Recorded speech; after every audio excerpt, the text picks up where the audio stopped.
Welcome back, everyone. We're coming in for the finale of our finale of our Die RPG adventure. Invasion's already wrapped up, but we are coming in with Kieron Gillen's Die RPG based off the comic of the same name. Definitely, if you haven't seen part one, check that out later. But today we are getting into the wrap up of it with our team of heroes. Or I shouldn't say our team of heroes. You guys Are we a heroes? team of misfits, I'll say. Oof. Before we get into a little bit of a recap, I do want to shout out we will be giving away a free PDF copy of the core rulebook today to one lucky viewer. So anybody who wants to enter the fray on that side, throw die into the chat. So just DIE, and then you'll be entered to win. Selection, make sure that's up and running. Sweet, it is. So throw die into the chat, get your chance to win a free copy of Kieron Gillen's RPG.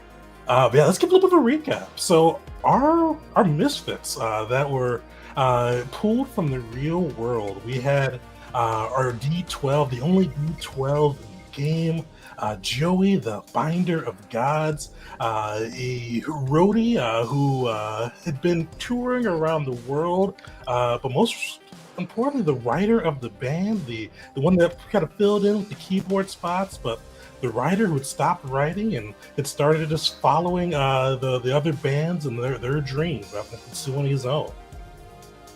Next, we've got the D8 of the game, Cerise. Got it right today. See how long that goes for the session. With Cerise, she's our grief knight, the D8 of the game, one that's kind of followed the footsteps her parents aligned for her, moving into an accounting job where it's just kind of grinding her down a bit. And she's our knight of grief and pensiveness. Moving from there, we've got our D6, we've got our fool, we've got Alex. We've got, actually, I should mention too, Alex and Cerise, after school, entered into a relationship as well, surprising the table a little bit. But we've got Alex, the one that was always felt like she was mislabeled in school. A lot of people saw her as a band geek, but just really didn't jive with that label. The one that was looking for adventure has now taken up the D6, the one of many D6 that she'll have to make special on her own. And then finally, we've got our D4 class. We've got Fred, our dictator, the lead singer of the band, the one that always craved the spotlight. And when he couldn't take the spotlight as a musician, took up residence behind the pulpit, still in the center of attention, still spreading his words. I'm not sure if it's a good word, but I will say it's his words with his new church. But these four individuals were all pulled in by Vincent, the master class, after the death of their old friend Ernie, a custodian at the school who allowed them to use the furnace room to hold practice for the band, as well as play the RPGs they wound up rolling at the table. Alex had a bit of a deeper relationship with him, and that's actually how she found out about some of her musical inclinations, talking with Ernie, just kind of spreading good music tips back and forth. But with his death, Vincent decided to play one last game with the crew, and that game was a little weird. He brought you all into a new world where you gain mysterious powers. You were enhanced versions of yourselves, either your looks improving, your clothes, demeanor, your abilities, something about you changed, or some would say even improved as you made your way into the world. But you've fought off some of these creepy creatures that resembled characters you talked about in the past with cybernetics slapped onto them, and then eventually made your way into the tavern you always played in your games. And within that tavern, you found Ugly, the exposition bot that Vincent used to use in his railroads, and learned a few things about this world. You have to go home, you all have to agree. To stay, you all have to agree. And only the living get a vote. And if that doesn't up the stakes a bit, the world will soon be destroyed due to you coming if you don't make a decision. And whatever decision you make is permanent. You choose to live and die, or live and die, to live in the die world. You're there forever. If you choose to go back, you're back to your normal life forever. After this, you all played a kick-ass concert, earning some favor with Orcus, the god of rock. And that's kind of where we'll pick up. You learned of what you need to do to bring back good King Ernie to this world. Plot coupons. Slashes plot coupons were my favorite Matt Colville phrases around the world. At 4 different locations. Ballads, or Mount Ballad, the Heroes Lagoon, or Heroes Lampoon, the Prep School Lagoon, as well as the Lectors Auditorium. And then once you get these coupons, you can bring back Ernie and decide whether or not you want to stay in this world or leave. With Vincent promising, if all 4 of you agree to leave, he will vote to leave as well. But that's where we'll pick up. You guys just played a kick-ass concert. You're seeing kind of one of the things you guys see kind of first off, a little bit creepy as you guys kind of, I don't know if you peek behind the curtains or if you kind of start moving behind the curtains after Vincent gave you his spiel. You see, like, usually in a concert, it probably takes like people a bit to leave, and some people like clap and kind of continue for an encore. But you see these people like are just driving out, like almost like a herd of ants. And the thing is, they're moving neatly and orderly. Like, you've never people are all moving the same pace. They're going to the proper exits. They're not dropping things and picking them up. They're all crowd conscious. Like, this is not the most orderly you've ever seen a concert end, and the most fast you've ever seen a concert end. And then eventually you're just left in the empty hall of where you've had this amazing accomplishment. And now it's empty. There's no cheering. There's nobody here kind of shouting Orcus. There's nothing here. It's just the instruments in an empty auditorium. And I forgot to do this last time. Cerise, how does that make you feel? So sad. So sad. No, it's sort of, it's hard to be like,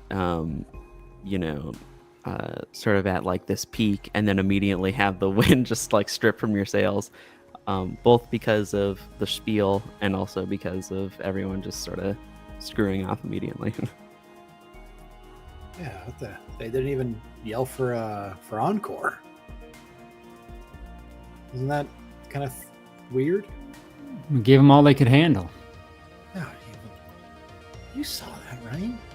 That wasn't normal. I don't know if we had enough songs for an encore anyway. We could have covered something. That doesn't. But right? Did that look right to the rest of you? Sometimes, as a game master, you just want to fast cut somewhere else, and so you tell the NPC to piss off. Okay. All right, remember, we're still in a game here, there, Freddy.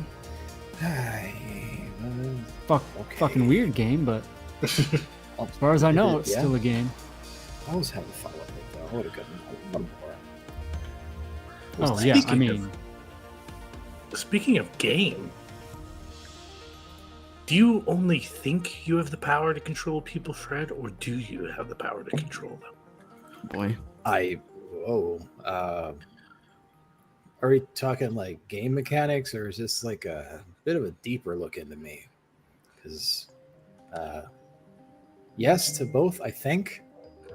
Cerise is going to look for an exit.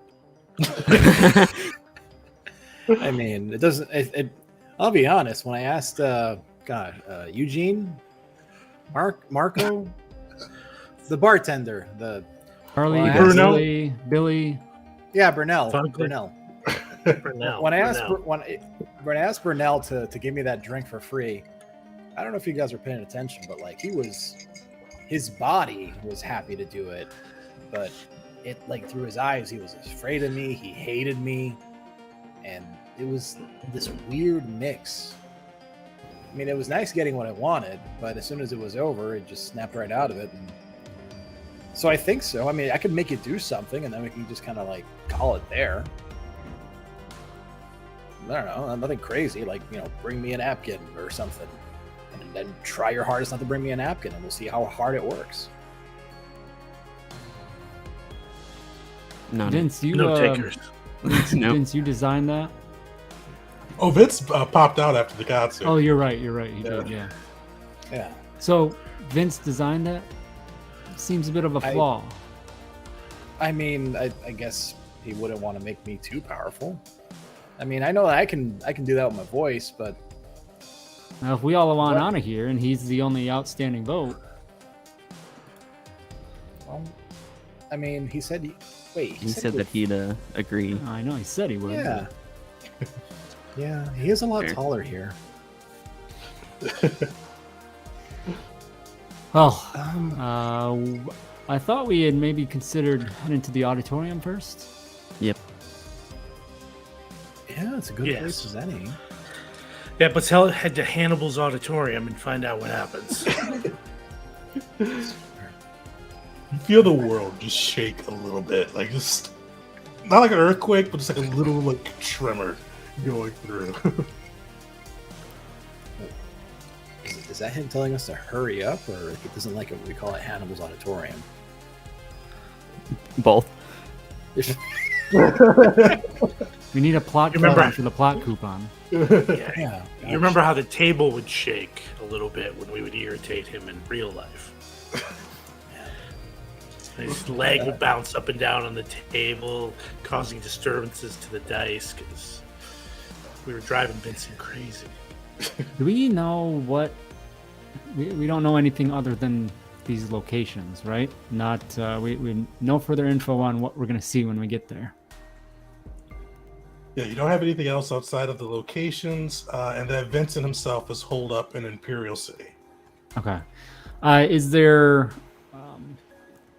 any expected difficulty or challenge in regards to getting to these locations, or is it a little bit easier of just, say we go there and then what's the expectation there?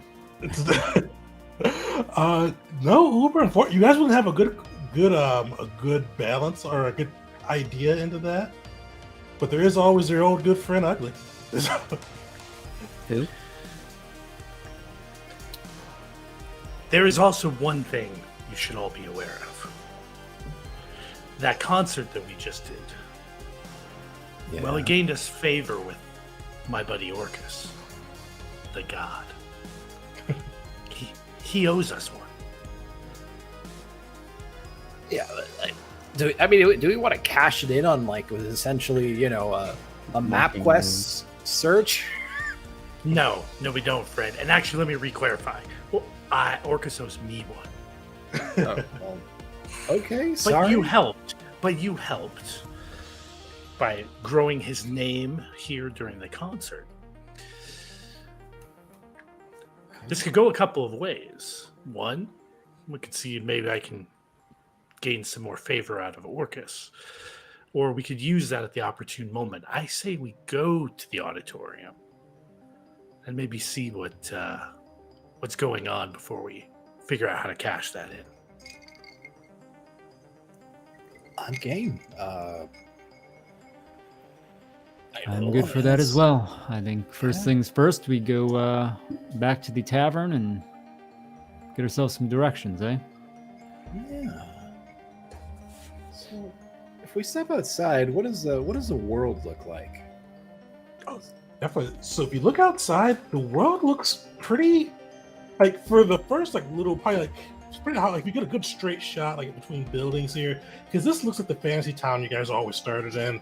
So it kind of has that kind of rustic medieval feel with a little bit of magic sprinkled into it. You see orcs and elves walking through. You even see some more of the Star Wars characters kind of just weirdly sprinkled around. Some stormtroopers just walking to and fro, almost like they're patrolling.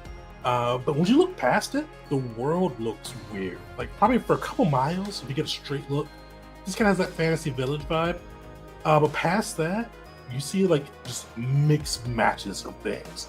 You see in the way distance, kind of probably the tallest thing around, you see just these enormous skyscrapers.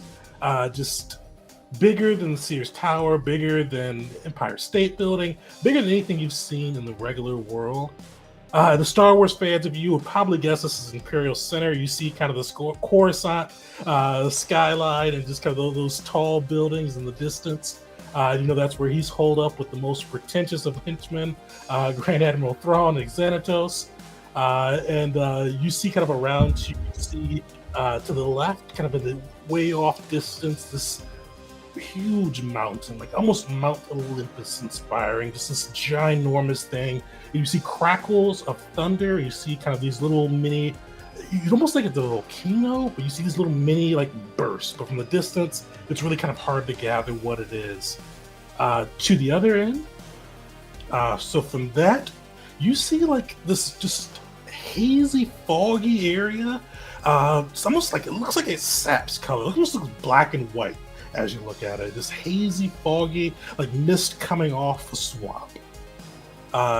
Next to that, you do see this area, and where that may be like black and white and misty and dreary, this one is like multicolored, like just somebody got their coloring book out and went crazy. You see booming colors, bright things, and you see like it's got like this New York City type vibe. Every kind of now and then, it's hard to make out from a distance. You see flashes of light. You see some of the buildings crackle. It just has this real energetic vibe. And then on the other side, you see a large, just called like, you probably guess it's probably the auditorium, but it looks almost like a coliseum or a stadium. Like it's this large, impossibly big structure arrayed in like an oval or octagon type look. Whew. Greyhawk looks weird.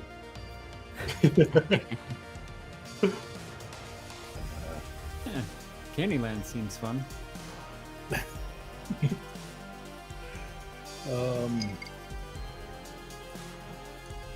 How long of a walk?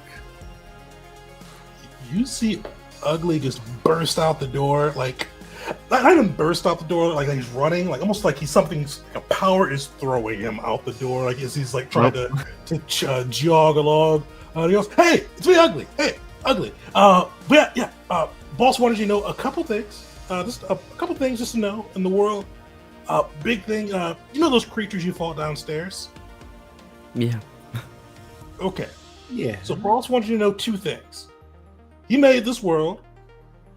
He found those guys for you, and he kind of did some doctoring up to make them look like you wanted them to. But he didn't make those guys, if that makes sense. If you see him, they'll try to kill you. He doesn't want you dead, so just pay attention. I mean, they're kind of there against his will, for lack of a better way to put it." Wonderful, wonderful. We'll keep that in mind. Was that only one thing? What? Big thing? Yeah. Otherwise, travel away. You can reach most of these places pretty quick. You guys are little has-beens. The master gave you some little powers and things that'll help you traverse the area. Just be out on the lookout for those cyborg creatures. We call them the Fallen. As you probably realize, they don't die. You can kill them, but they'll pop back up eventually.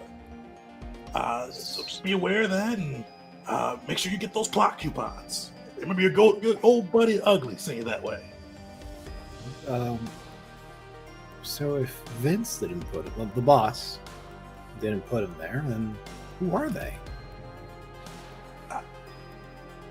You guys see him lean in. We haven't been able to figure that out. He's trying to get rid of him. And he can kill him. I mean, he can't kill him, but he can make him go away pretty easy. He can change the rules of the world.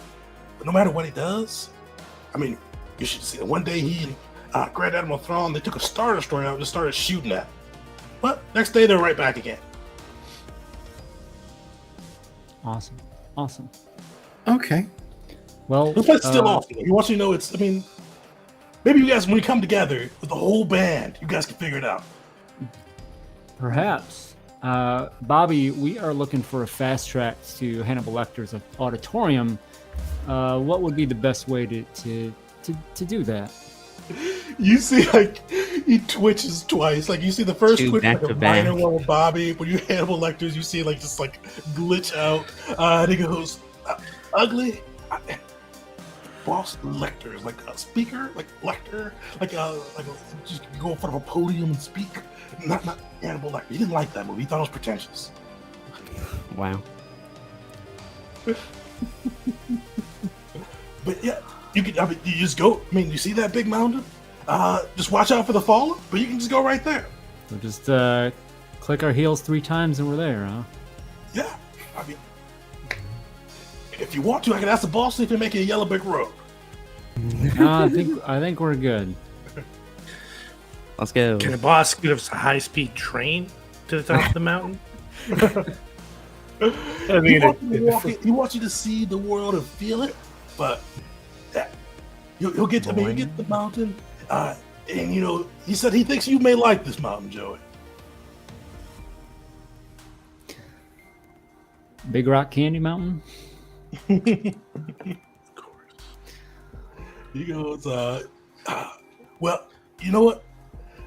Keep an eye out for me. You may see me around. But yeah, more power to you, and I hope you get to stay and we get to hang out again like we used to back in the day. With Ugly. I wasn't part of the band, but you guys we played a lot. I'm Ugly. What? Don't say that about yourself. Appreciate the help there, Gary. And then I'm gonna actually just tap my heels together and just think about the auditorium. You tap your heels together and think about the auditorium, and you do see kind of you got magic, so you see this. Your staff kind of glow up a little bit, and you see this just line begin to form, almost like in an RPG where it kind of shows you where the quest is. You see it kind of snake from the staff. It kind of give a winding path to the mountain. All right. Start walking. Yeah. Joey lets out an exasperated sigh. As you let out the side. Oh, do you have something? Go ahead. Yeah, and taps his staff on the ground. Hey, Satriani. You want to cut a deal? You see 2 gods appear. You see Satriani, but you also see the devil, what's blanking on his name? The Georgia Devil. The Georgia Devil appear as well, just kind of strumming on that fiddle. Satriani's kind of eyes glare with kind of the burning of the sun. And you see the devil there go, well, if you're talking about deals, I don't want to be left out. Of course not. Which one of you fine, astute, divine gentlemen would like to acquire some debt with me? You see Satriani go, what is it that you wish? And the devil go, oh yeah, I'd love to hear what you want to do. I'm trying to ignore the Georgia Devil because that one, Faustian is in the description, okay? Right? So that's not the route I want to go. But can the rest of the players see this, by the way? Oh, time is frozen. I should have said that. Time is frozen right now, yeah. Did they at least hear the first part? Okay. It's really simple. I would like a portal to open up in front of here and deliver us to Lecter's auditorium safely, without chaos, danger, death, dismemberment, or any of the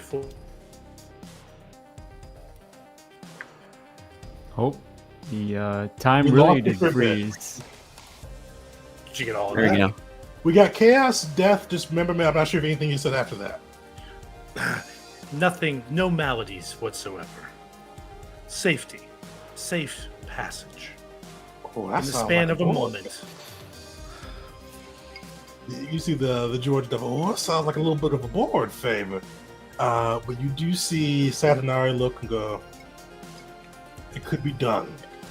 You would owe me 2 debts that I could collect upon when needed. 2 debts? You do realize I could just call in my favorite Orcus and have this completed now, right? You see the George Devil go, I could do it for 1. With a little bit of interest on it. A little bit.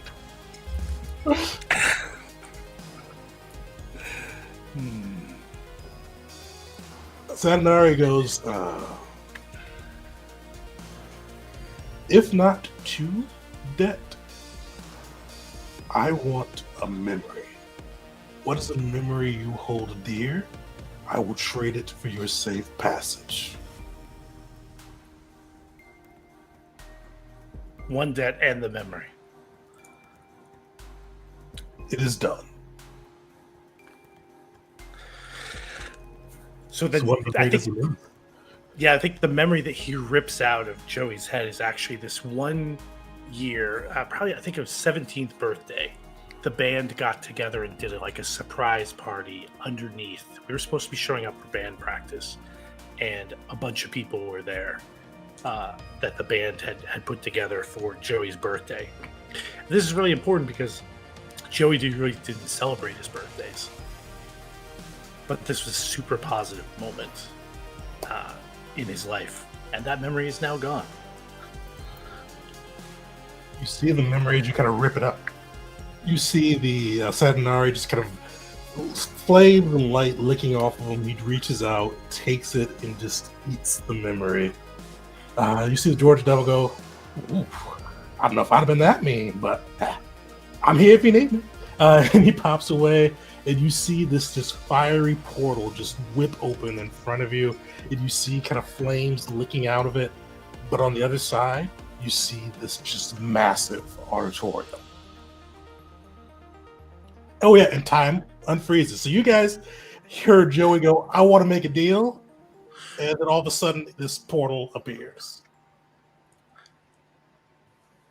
You got like spells now or something? No, I have gods. All right. I God's didn't feel name like is- walking anyway, so. Barry Allen here. Okay. I mean, I'm impressed, Joey. Show us how it works, Yeah. please. No, you after walk you- through the portal, and we'll be there. Follow me. That's- yeah, let's see it. The Like flowy, Terminator? the flowy red trench coat billows around him like Spawn's cape as he walks through the silvery portal. Definitely like hesitating, waiting to see that he's not like vaporized or anything, and assuming that it's maybe more just a kind of light flicker or whatever. Look over at Cerise and put a hand out. Cerise She's will clear to grab it. join and then make the jump together. Yeah, you guys see the kind of the flames. Like as you get closer to the portal, the flames seem like they're kind of licking out towards you, but you feel a heat but not burning sensation as you pass through them. But definitely feel like you're under the full heat of the noonday sun as you go through. You feel kind of a bit of like a heating, just kind of warming sensation, and like almost like you're being jostled around. But you come out on the other end in front of this massive auditorium, and you see this crowds and crowds of people. But the thing with these people are, like they seem to be in cliques, like almost cults, you could say. You see one crowd all dressed up in the red jacket and gloves, Michael Jackson Thriller era. You see them just kind of breaking out dance moves, singing, just doing the Thriller dance as well, just kind of singing some of his top hits. Almost competing with each other to see who can sing them the best. You see Tom Hanks imitators. Some dressed up as from Forrest Gump. Some from his other famous works. All seeming like they're competing for the attention amongst each other. Along with that, too, you see different kind of just famous people as well. You see a lot of Paris Hilton imitators. That was huge back then. You see, and on the darker side, we'll just see what side you guys place it. You see people, kind of the style of dress of Jim Jones, kind of wearing t-shirts with his name. You see people kind of wearing kind of the garb of different religious leaders. You see just all kind of arrayed around in this around this auditorium. Where do we are we like on stage when we arrived? Where was our arrival again? Oh, you guys are just right outside the auditorium. Outside of it, okay. But it's open enough to see these groups. You said. Oh yeah, these guys are on the outside, kind of surrounding the Sorry. auditorium. Okay.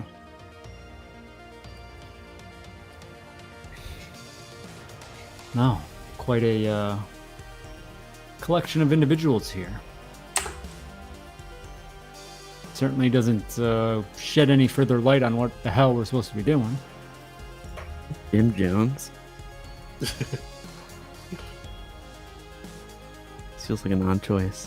I guess we should go in there.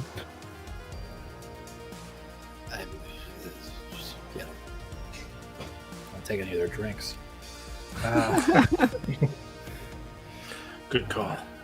Yeah. Man. You know, he really can't pull off those aviators.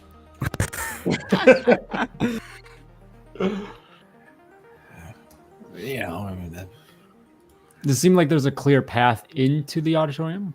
You do see kind of just this enormous entryway, and you do see kind of the groups jogging around the entryway. Like you see clashes between the Michael Jackson fans, the Jim Jones fans. You see clashes between Tom Hanks impersonators, the Paris Hilton stands. You do see them kind of clashing, all trying to like kind of be the most of that person they're imitating, and all trying to squeeze through the door. Mm-hmm. And is there any signage displays or any on the auditorium outside? You see kind of a big, I should have mentioned this too, like big neon lights, Electric Auditorium, where the true stars are born.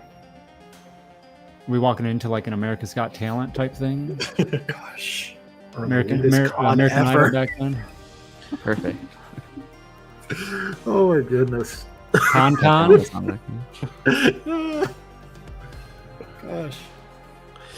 Does anybody want to try some? Yeah, does anybody want to try something before I try to do a scripture? I have no idea what I would even try in this situation. Hello, fellow weirdos. Like what? Oh, so one thing I forgot to mention earlier too, Cerise, because you were feeling pensive earlier. Your weapon is activated. Yay! You are kind of got one level on the emotional scale, and you're activated on that side. Nice. Oh, I'm actually, strong. I forgot about this. You Chiriax. Your weapon goes. Oh, ooh, this is gonna be nice. You know what? There's a lot of sadness, especially out here. But through those doors, just dripping with sadness. I mean, well, this will be a bit of a feast. It feels wrong that you're so cheery. But yeah, I feel like hearts are broken here. I'd assume, but does only Cerise hear that? Oh no, hers is out loud. Okay, awesome. Yeah, I was prepared for the reality that Cerise is just going to be talking to herself, but that's even better. Wait. Your sword talks? Yeah, I do. Oh God, it talked back to me. Yeah. So, you all are a good appetizer. The main course right inside. I thought only I could hear it. The grief and pain of the life of Paris Hilton. I can see it now. It's a source of power for you. All right, let's go. Sweet. Joey, what are you about to try? No, I think we just go. I'm thinking about the detect noun, so I was thinking about what the Eldritch Rock God Orcus might allow me to detect in relation to plot coupons.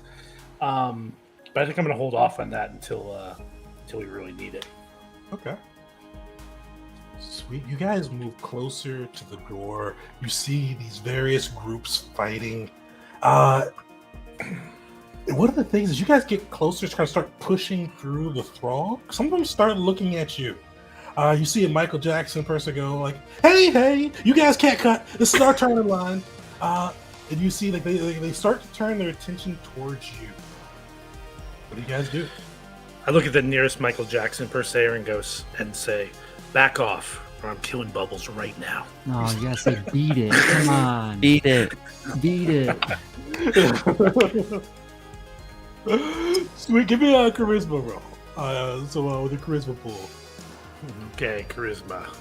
I got a 5. 5 and a 3. Nice. You see that Michael Jackson impersonator just moonwalk on back. Shimona.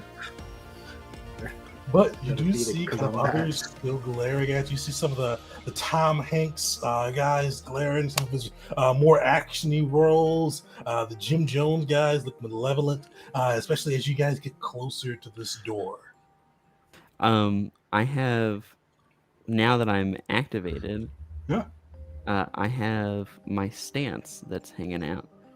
Sweet. My stance is intimidating gaze, which is you can be a scary fucker. You radiate murderous contempt. If there's a question of who's the most murderous person in the room, the answer is you. Nice. Is there any roll with that, or does that just go off? It's just how it is. And this is a stance too, so as long as I have at least 1 point, it's active. What does Cerise do to like just be the most like with Jim Jones and impersonators around? What does Cerise do like to say, I'm the baddest person here? Cerise just sort of takes out, or sort of like readies her sword again, and then just like scrapes it along the ground, like just super loud, and there's like sparks flying and stuff. Even though it's not striking on metal, there should not be sparks here. But but just like making the scene to be like, hey, hi, I'm here. Get out of my way, please. You see a path cut. There's the sparks kind of just blast off the blade. The Michael Jackson fans stand back. The Paris Hilton fans are taking selfies in the back, away from the entrance. There's a lot of hairspray in the air, that's dangerous. Oh, I bet, yeah. Probably gets like a little, especially that's probably where half the sparks are coming from as you go through the Paris Hilton crowd. Kind of get a little purpley flame behind you. You even see one of the Forrest Gump guys just take off running across the distance. But eventually you are able to make it to the front of this entryway. And you see kind of like at the end of this hallway that's kind of like deep, dark, and kind of has like these faint like stars across it. At the end, you see this bright star, kind of in like the traditional like starry formation, kind of the point look. But you do see failures will get lost written on the bottom of the floor, right before the first step into the hall.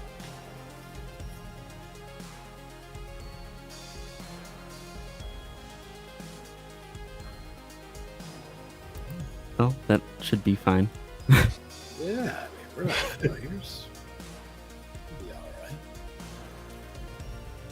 You guys stepping in? Yep. Sweet. No other way. Everybody make a will save, or roll with your will pool. Willpower? No, wisdom. Just wisdom. Just wisdom, okay. Yeah. 2 6s. Oh, solid.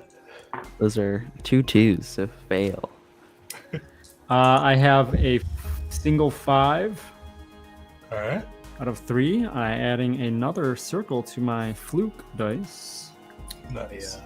Gotta 5 hit and it a 1 sooner or for later. me. Sweet. Joey, you all feel this as you come pulling through. You feel like you kind of walk down this dark corridor with the stars, and it goes like Willy Wonka. Like you see the stars start spinning. You see images on the wall, but each of you guys are seeing different images. Joey, you kind of feel it like digging in your mind, but you're able to resist it. But you feel it looking for failures, but you just don't feel in the mood for failures. You feel it kind of dredging through your mind for failures, and you don't see anything pop up on the screen. Instead, you see kind of the different concerts you went to and the swag you've brought back to your nephews. Your niece and your nephew that you kind of go through and bring those concert swag to you. You get to see those. You get to see their happy faces each time you get to make it back home. Because you completely resisted this with 2 successes.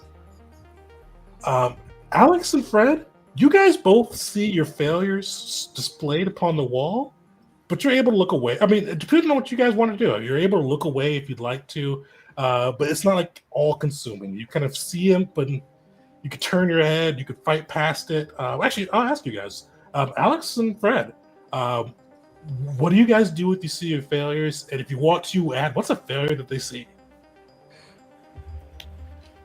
I don't like the path this is leading down. Well, considering that Fred's a attention hog, he tried his hand at getting into acting and television and film and anywhere where somebody would pay attention to him. So lots of headshots, lots of sending in photos, lots of auditions that we'll call you, we'll get in contact with you. Just a culmination of that, just looking at a phone longingly, hoping that the right people would call.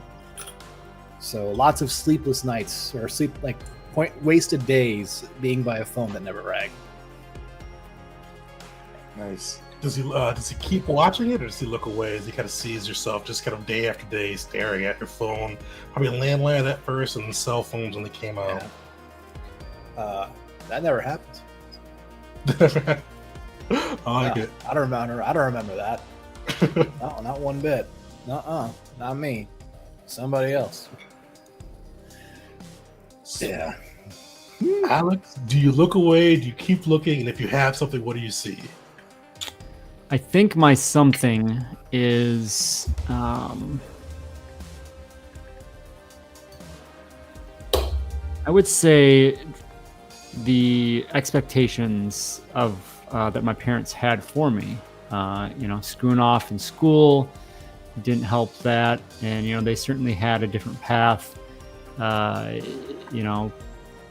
really understanding my career choice, moving away, and all that. So I think that's what I deal with, or what I see, and whether I've genuinely processed that, or probably the reality is I've really just kind of pushed it away.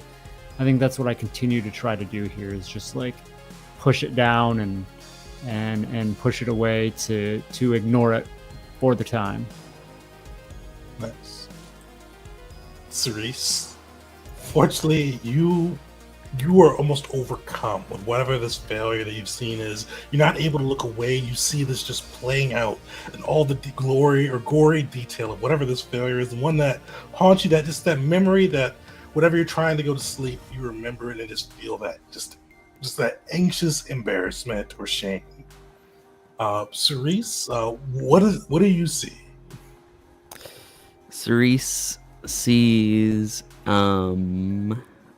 just her cubicle that she sees 5 times a week, sometimes 6 if it's a busy week, Tax season. and yeah, exactly. And I think even though it's being displayed up on the wall or whatever, it seems so oh, okay, weird. For her, it's all consuming, and just fills her with dread and anxiety and all sorts of bad feelings. Maybe a little grief, some pensiveness too. You feel that you do gain a level of grief, but that failure, that almost is like physical pain. You do take a wound point as you kind of go, or a health point, as you go through, and just almost assaulted by the failure. You're kind of looking at those fluorescent lights that no matter how bright or dark it is outside, it's always that same hue, with the cubicle where you've got all these weird corporate things hung up for different initiatives you're doing, calendars you have to keep, with this old computer that's just dusty, that takes forever to boot up. And no, I'm not going from past experience. That's what you see. You're killing me, Tegan. Yeah, I want to take a wound point. Jeez. Pre Y2K computer. Yeah. But you all eventually make it outside. You all see the Cerise is probably a little rattled, but you all can make it through. Kind of getting out into this auditorium, or into the inner of the auditorium, you see this big star just kind of shedding off this crazy light, and you see people on this stage with a big spotlight in the center. And Fred, what stands out to you the most is right in the center of the spotlight with two people kind of like in front of them, like they're kind of almost like they're dueling with words. You see Fred Sr. You see these two people dueling with words. You see it looks like somebody with a Madonna impersonator, and then one that looks like they're trying to impersonate George Washington. They're kind of just giving various like Madonna person singing. George Washington's giving a famous speech. You see your father give a look you've probably seen far too much. You see him turn to the Madonna singer with a look of pure disapproval, and he goes, "Fail." And you see the Madonna person disappear, burned by the spotlight.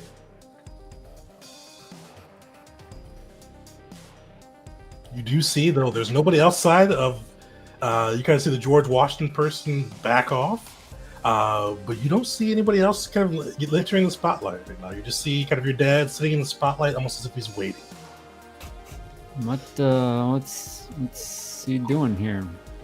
Ready? Is that your dad? Judgment. Yeah, I'm gonna kill Vince.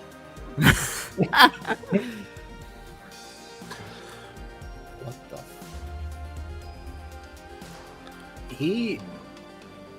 Fred hasn't talked to his dad in years. At some point, he realized that trying to gain the affection of his family was like trying to squeeze water out of a penny. Yeah, and he's feeling all sorts of feelings. He's angry. He's filled with grief, and inside of him, there's still that little boy that just wants Daddy to look at him and tell him he loves him.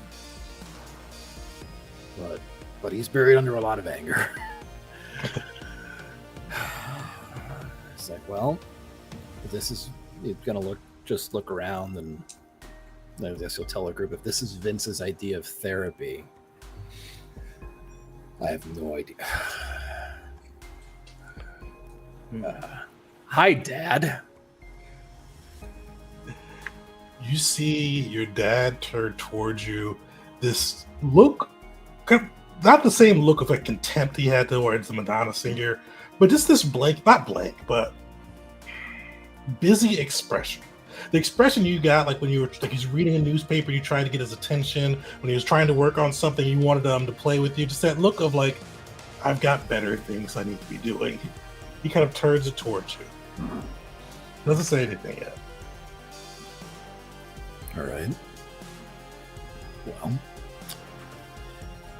gonna kill Vince. All right, fine. No words. Just whatever the hell this is. And he's gonna start walking towards the spotlight. Perfect. As you walk towards the spotlight, the rest of the crew, you see the stage elevate up with Vince and Fred, or not Vince, Fred and Fred, kind of staring back at each other. You see the back end of the auditorium part, like Red Sea's part, and you see the crowds standing outside, and you see Fred Sr. just looking at you.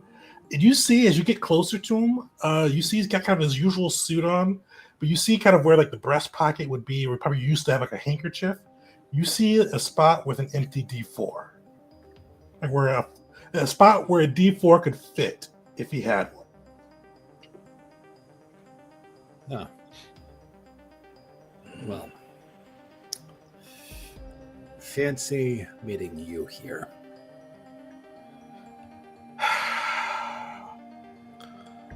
Always got to be the center of attention. Well, today you get your chance. Can you be the center of attention? Can you actually amount to something? Or are you going to be another low-rent preacher singing to the choir? As soon as he says low-rent preacher, I don't think Joey can handle it anymore. And he slams the staff again down. Orcus! You see time freezes, and you see Orcus, this big giant bat, pop out, and he goes, "Are you ready to rock?" Big Jack Black. I can't do Jack Black. A big Jack Black boy. It's like, oh, I'm ready to rock, all right. And so is Fred. I need you to make sure that he's able to complete the test at the Lector's Auditorium and win the plot coupon without using the voice. I can't make him win. No, just give him the power to win. You know it's about to happen. I can give him some of my juice. Give him a little bit of a helping hand. But I can't. This is one of those things I can't warp that reality. But I can make sure he's got the power of rock behind. And in exchange, I'll make sure a statue of Orcus goes up in Ugly's bar. I'll take that, but I'm gonna take that favor too. Come on, Orcus. Spreading your word at the center of the universe? That's not good enough. If I want a statue, but I want that statue right in the middle of Imperial City. I want it to be right in Vincent's little Valoris Tower. I want a big statue of Orcus. And I get to keep the favor. You can keep the favor. But if you don't do that, done. I'm gonna take away your inspiration to write. Oh. Fair enough. All right. Well, I'm gonna give him the advantage of rock to see how we can pull this off. You see the bat disappear. You see time re-engage. You see Fred and Fred, senior and junior, or senior and the second. We said up staring at each other. You see the spot where the D4 is up. Fred, what's your dexterity? 2. He is a little bit more dexterous. He's got those old man bones. They're all loose. Worn down. You see, he looks at you, and he goes, "You are always a disappointment." And then you see, like, his eyes begin to glow. He stands a bit taller. Revel in your disappointment. And he is going to try to use his voice on you. All right. So that's 3. What's your willpower? My willpower is 4. Sweet. So, kind of the same with your voice. You are having to fight against his compulsion. You're not completely controlled. Luckily, he didn't roll crazy to blow up your head. But you are fighting against his compulsion. So right now, you are feeling his palate is kind of that grief. But more kind of that disappointment style. Like he's not trying to make you sad, like as much as ashamed. Wow. All right. Well. And I think while that's going on, Joey kind of comes up behind Cerise and Alex with a big grin on his face and says, "Watch this." Well, try to. Fred, as you kind of like you feel like this, we'll get to how you feel with kind of this just disappointment running through you, but you do hear kind of like this first, like this big like drum, like just this beat of the drum. You hear kind of a guitar solo in the back, and then what's Fred's? I know he's wearing a couple of different bright colors, but what's his favorite color? Red. Red. You see this spotlight go from white to red, and you see kind of like some of this just what's that? The ice thing that they use with the fog. So you see the fog kind of rising. Dry ice. Dry ice. That's right. I kept thinking liquid ice, but I'm like, that's not right. But you see that dry ice fog rising up. You see this beat going. You see the red spotlight upon you. You do have to resist his compulsion, but with the favor and the spirit of Orcus behind you, you do get 2 advantage to your rolls for this encounter. All right, so that's 2 remind extra. me how the event. 2 extra d6s. Time to dig a little bit, or I can just roll it twice. If I don't find it immediately. Rolling twice. Okay, cool. So you do have to roll for your the intensity of your emotion. So he got you with 4 successes. So let's see if you could kind of resist that disappointment. So give me a wisdom, I think, check. Do you remember what it is for yours for resist?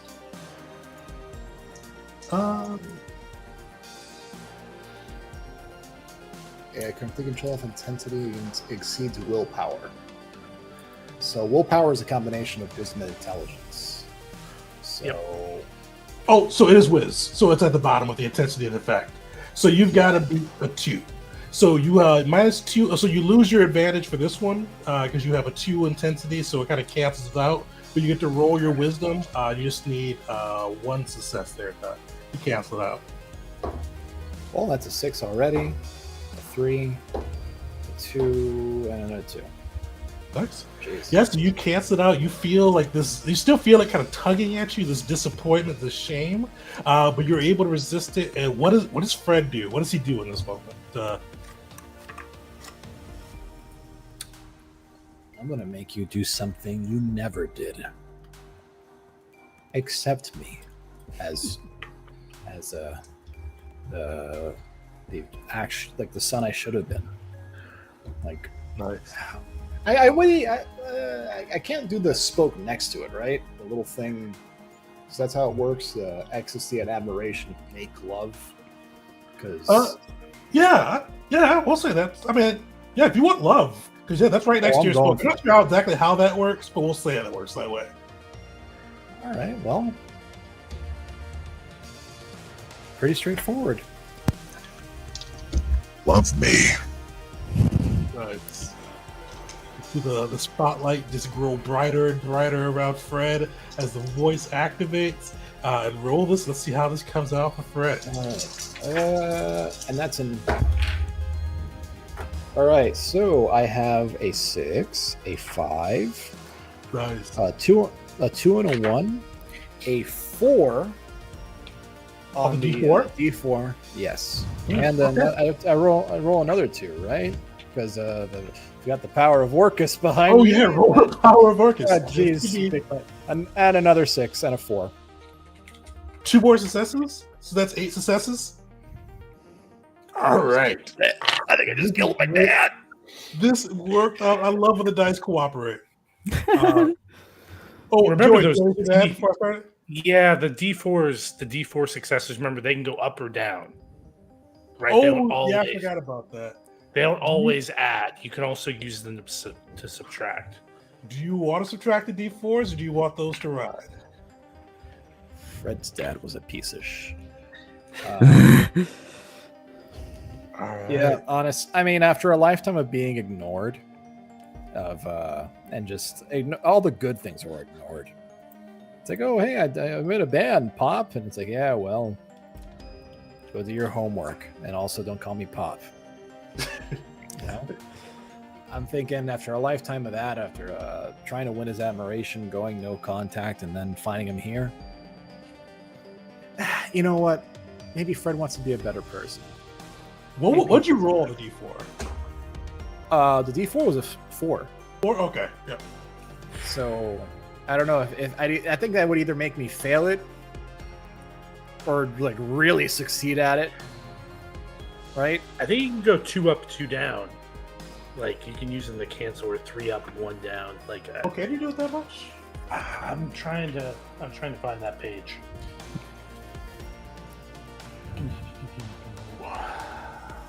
I'm pretty sure that's how Kieron used it in the stuff I was listening to. The D4 shows the effect's intensity, and each success lets you add or subtract 1 from it. So Yeah, so you can do it for each success. So how intense do you want to be feeling this emotion? I want him to love me more than himself. So let's keep it at 5. All right. So you see this voice play out over him. You see his eyes, kind of that same, like the eyes have that kind of the same, like almost horrified look that Ugly had, but he has like this big smile. He goes, Fred, And he probably comes towards you. I don't know if you flinch, but he kind of tries to wrap you up in this big hug. He is crying, like he is just like, I don't know how I didn't realize this so before. You're the most. You're the best things of me and your mom. You are the sky. You are everything.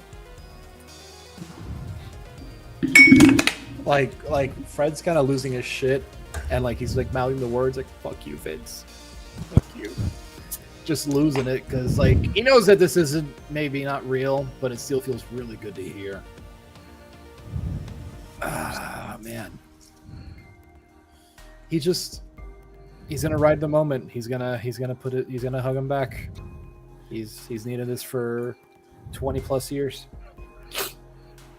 You see the dad just hugging you, crying, just with tear, like probably like you've seen love before. You've seen couples like in love and like out of that, even like in that like just that honeymoon stage was just kind of gooey and it's over the top. Like this is like intense. Like this is like you see it, like you probably like this is like almost like a Hallmark movie overacting level of obsession love.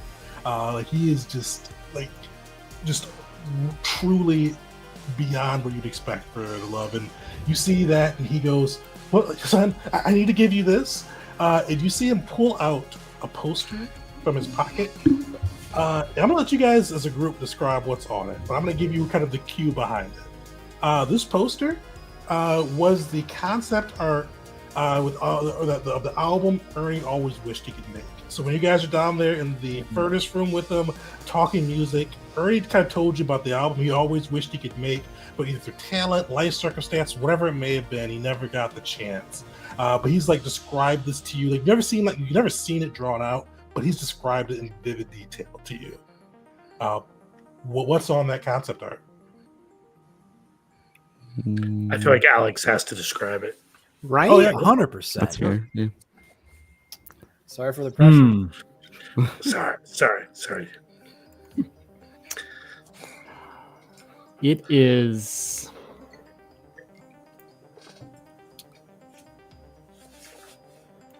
an image a scene that does its best to capture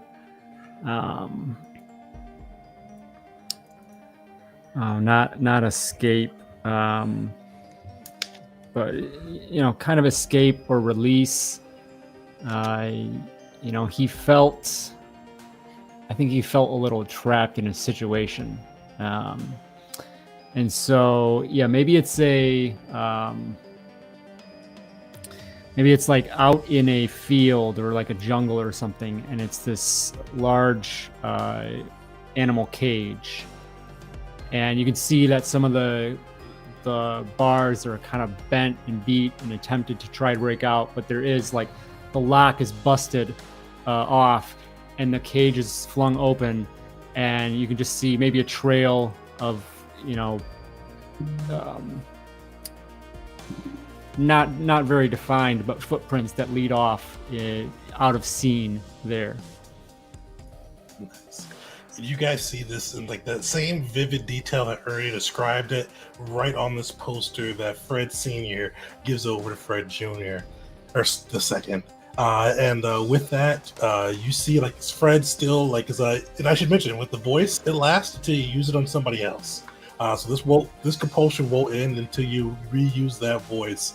But yeah, you see he is just hugging you, and he takes a step back and he points to the crowd. And he goes, "I have been unseated by my son. This realm is his now. The crowd is yours, son."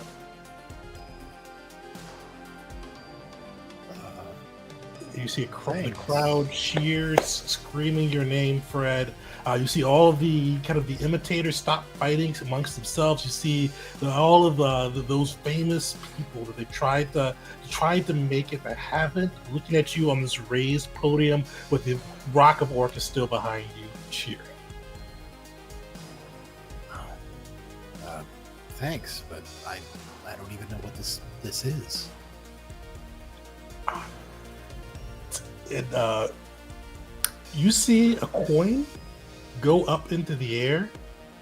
Time freezes for everybody about you, Fred, and you do see Vincent, burning hair and all, kind of stroll in, and he goes, "My friend, it's whatever you want it to be. This land is your land." And so dude, why did you bring my dad into this? I won't say what you already know, but that felt good, didn't it? Yeah, but I know it's not him. I made him do that. Did you? Like, yeah. Is it what he always should have done? Okay, just because it's what he should have done, people should do better, but that's not what they do. He was focused on my mom and everything but me. It doesn't like doing it now, a hug and a hey everybody, and tears in his eyes at this age isn't gonna. I get what you were trying to do, and thank you, but this doesn't feel right. Well, it's your land now. Remake it whenever you want to. Don't forget about those plot coupons. And you see kind of the ground tremble again. Before you go ahead. Can you get my dad out of here?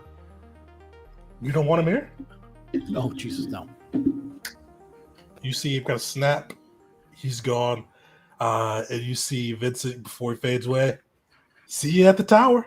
And he disappears as well. Yeah. With that, Fred looks around, sees the sudden absence of his father, sighs with a mixture of dread and relief, and thank you. We'll be back to do things later. All right, guys, I got the block coupons. Get the fuck out of here now, please. We're going. Cerise leaves. You all leave the lector's auditorium with the crowd still kind of screaming Fred's name as they leave. And you guys are kind of back, kind of outside into the kind of the worldscape of this hexagon shape of the D20 around you.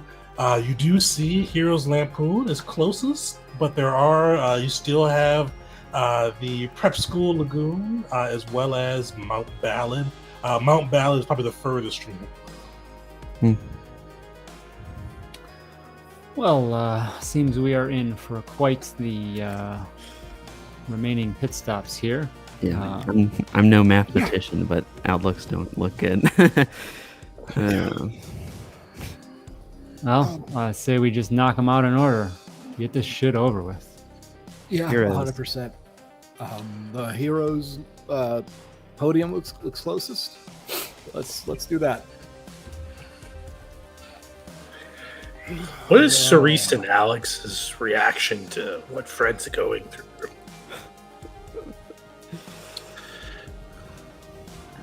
I think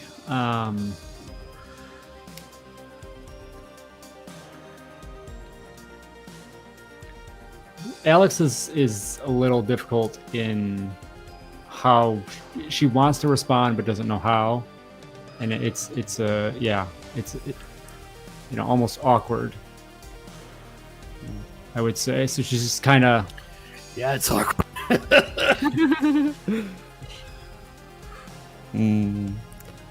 I think Cerise right now is still dealing with her own emotional shit, and isn't exactly sure how to approach Fred at this point, you know? Because Cerise is emotional, and Cerise also likes helping friends, but also like, I don't know, it's been a while, you know? And also, what the fuck? Yeah, I don't, I feel like Cerise somewhere deep inside is like, I don't want to, like go up and try to give him a hug, and who knows what he'll say to me. And your sword does go, and I think this is Fred's probably pretty sad right now, right? Your sword is like, oh, this is a beacon. Oh, this say it quiet though. She's saying it so Fred can't hear it. It's pretty much Cerise could probably pick this up. She goes, well, this is just a buffet. You bring us around the best people. You're doing such a good job, Therese. Therese like clangs the tip of her sword against the ground. Not now. I think Joey, 7 foot tall, crazy looking Joey, actually comes up and wraps his arm around Fred's shoulder and pulls him in and says, I'll take care of them for you. Stick with it. I'll catch up in a minute. And I think Joey heads and walks back into the auditorium. All right. Can I hold what he does, Tekin, until later, or do like a flashback reveal? For sure, yeah. Definitely. Sweet. So you guys gather back up, and you begin kind of walking. And as you walk towards the Heroes and Lampoon, like the auditorium was like kind of regular life. Just kind of felt like just normal colors, normal sensations. This gets bright. This gets like bright. You hear music in the background. You start to, as you get closer and closer, the music intensifies, the colors intensify, till it feels like it's like Saturday morning again. Back right when all of the good stuff came on TV. For those, I think I'm probably the youngest outside of Doomer.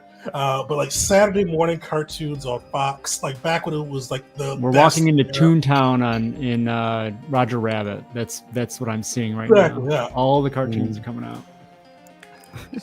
You will see that Saturdays. As you can kind of get closer, you see like craziness. You see in the sky, you see Sentinels duking it out with kind of X-Men. You see Wolverine on top of a Sentinel riding and cutting it down. You see a gargoyle Goliath flapping around and catching Wolverine as he falls. You see Launchpad flying this crazy-looking plane, shooting at the Sentinels. And you see, as you guys get closer, you hear the X-Men theme, the old 90s X-Men kind of over-the-top rock theme, just playing from like everywhere all at once as you all enter the Heroes Lampoon. But you see the Sentinel come crashing to the ground with Goliath kind of flying low with Wolverine in tow, and Launchpad landing near you guys. And you hear Wolverine go, "What are you bubs doing here?"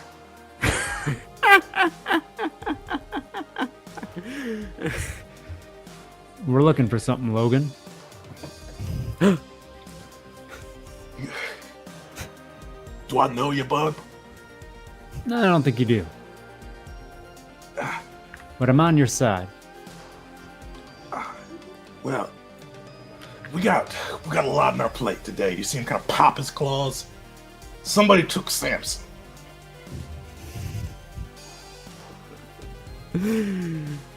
No, that's not. It's not gonna do. Who took Samson? We think it's Apocalypse.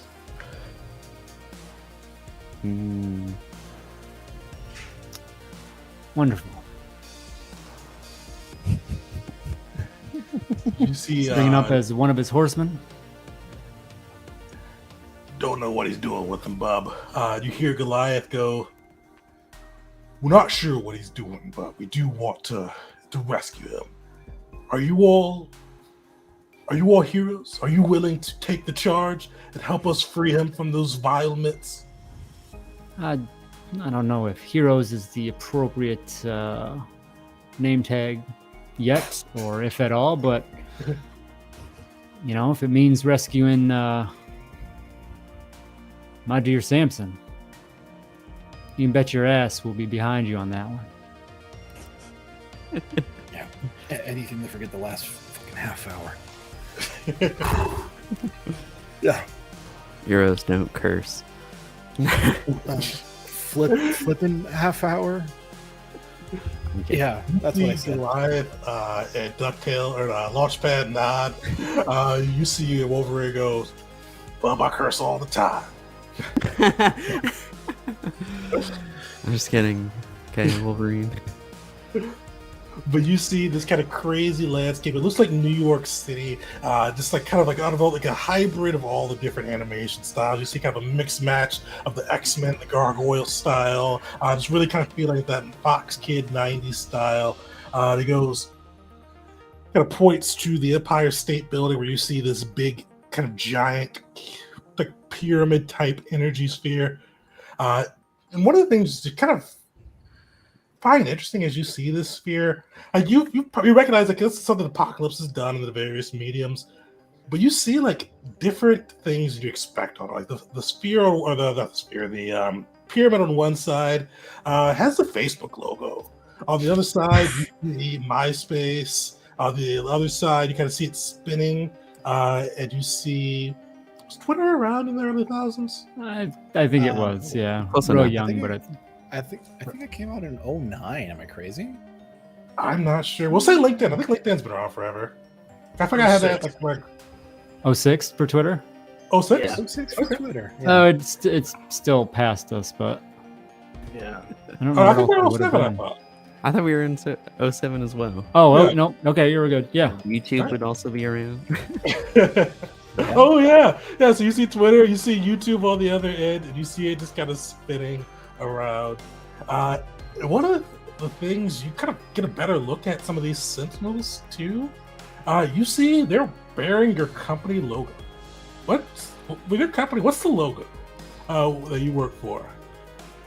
So it's a record company.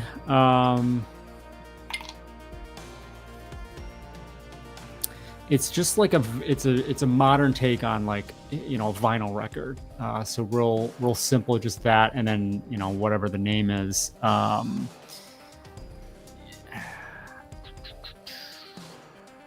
Why are you thinking about asking one more question? Does Cerise like the music you guys make? Actually, I meant to say Alex, but Cerise works too. So, do you like it? And does Cerise like it? The record label. What the you're saying? record label puts out, yeah. Yeah. I think so. Yeah, I think it would be tough to not. It's got to be something really obnoxious, like iVinyl or New Vinyl, or like something like And that. was- So- vinyl. Yeah. Like I was thinking digital vinyl, something ridiculous like that. I like that, just Telling her- digital vinyl. Like, yeah, That's I keep telling her that's that actually really good. vinyl's That would be never gonna super make a comeback. 2000s. Cerise, if I pose the question, what does she think about the music that's put out? I think Cerise, it's one of those things where it's like you're around it enough that you're like, okay, yeah. But it might not have been Cerise's like first choice, Got to document All it. music stopped being good in the 90s. What? I know, yeah. Oh man. You all see that record label or the Sentinels flying above. You see this big giant dome. You see Launchpad go. All right, well, buddies, we got to load up here. Take that fight to Apocalypse, and we got to rescue Sam's.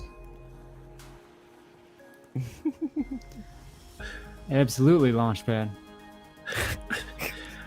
I feel like if this was a comic book and Joey had thought bubbles above his head as we're walking around this, he's like, I wonder if Greg Weissman's a god I can bind, right? Like, he's watching around seeing all of these IPs.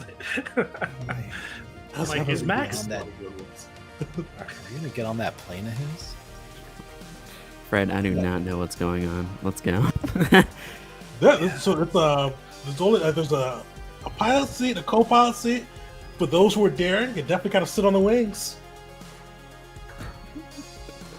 I think, I would do that. I'd be up for that. Yeah, I might be up for that too.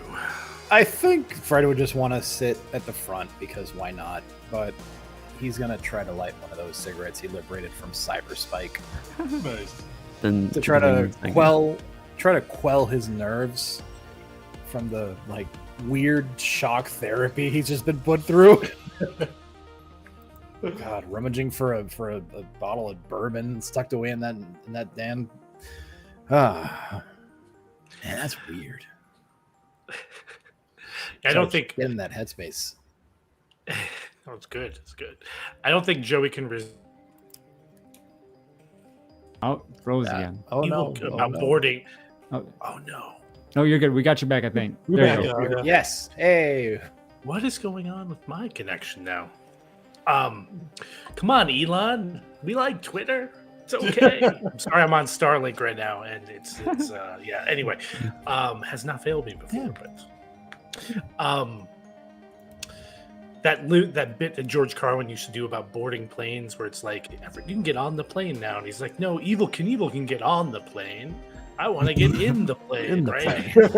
Like the living embodiment of that bit in Joey's mind right now. Sweet. So Joey hops the co-pilot seat. We got the rest. Are you guys hanging on the wing? Yep. All right. So you see launchpad kick off. You see Wolverine start just charging. Goliath climbing the wall to get some altitude to fly. And the launchpad starts steering you towards the wings. You see Sentinels, kind of like a fleet of them, kind of start flying towards you. They are arcing through. You see like 10 of these Sentinels coming your way. You see their hands starting to charge as they're flying towards the plane. What do you guys do? Do you guys get into combat or anything clever as you all get closer? I don't know enough going on to do something clever. Suri says. Let's see. I don't have it pulled up. Do you have the? I just wanted to check for powers. Is it kind of on the spot thing to cast powers, right? Yep. So Okay. powers. So they usually have a base 0 with difficulty of 0. Sometimes that can go up or down. Yeah, you can usually just kind of go through. I guess. All right. Yeah, good with that. I think she'll kind of like prep like her fire touch again, so her arms just go out in flames. She's like standing on the wing there, and pull out. No, yeah, it's just doing that, just flexing, standing there on the wings, arms ablaze, just staring down the direction that we're going, waiting to, get glimpse of their target in Apocalypse. I mean, Fred has a pistol. You could lean out the door and try to pop a. Don't know how good a 9mm round is going to do against a metal monster person, but whatever. It's a game, right? Mm-hmm. All right. You guys see these Sentinels coming through, hands charged, blaster bolts about to blast through them. Everybody give me a dexterity saving throw, except for those inside the plane. And those inside the plane, well, Fred, you got your pistol? Give me a pistol shot. Joey, do you have any scriptures or anything you want to whip out? Yeah, I mean, I could do the blast. I think the blast, the Eldritch Blast would make sense at this point. So I'll cue that up. So Joey actually time's gonna freeze as you kind of queued up that Eldritch Blast. And you see that Faustian Georgia Devil kind of popping through. He is sitting on the back of the plane, just strumming that same fiddle again. I think that looks dangerous. Looks a little spicy up there. Got a deal for you if you want one. I'll listen to it. Oh, it's nothing big. Nothing big. I want you to tell, like, when you guys get a minute, a breather, tell Fred how awesome his dad was, how much you liked him back in the day. And you can't tell him I told you to say that. You gotta say it came from the heart. You saw me interfere when he called Fred a low-rent preacher. You think I was going to let that happen to my friends? I mean, I'm just saying. I mean, could be nice to get there a little easier. Get you right in the bubble if you need to.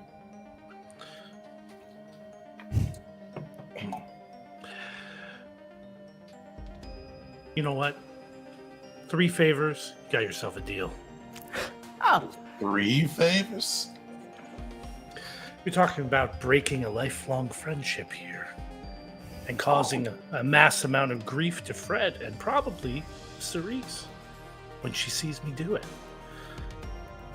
Oh, we all know that'll just make her stronger. She already could topple a mob right now. Push her a little bit further, she may be able to take out a mountain herself. Exactly. Okay. Well, I'll give it to you. Let's say 2 favors.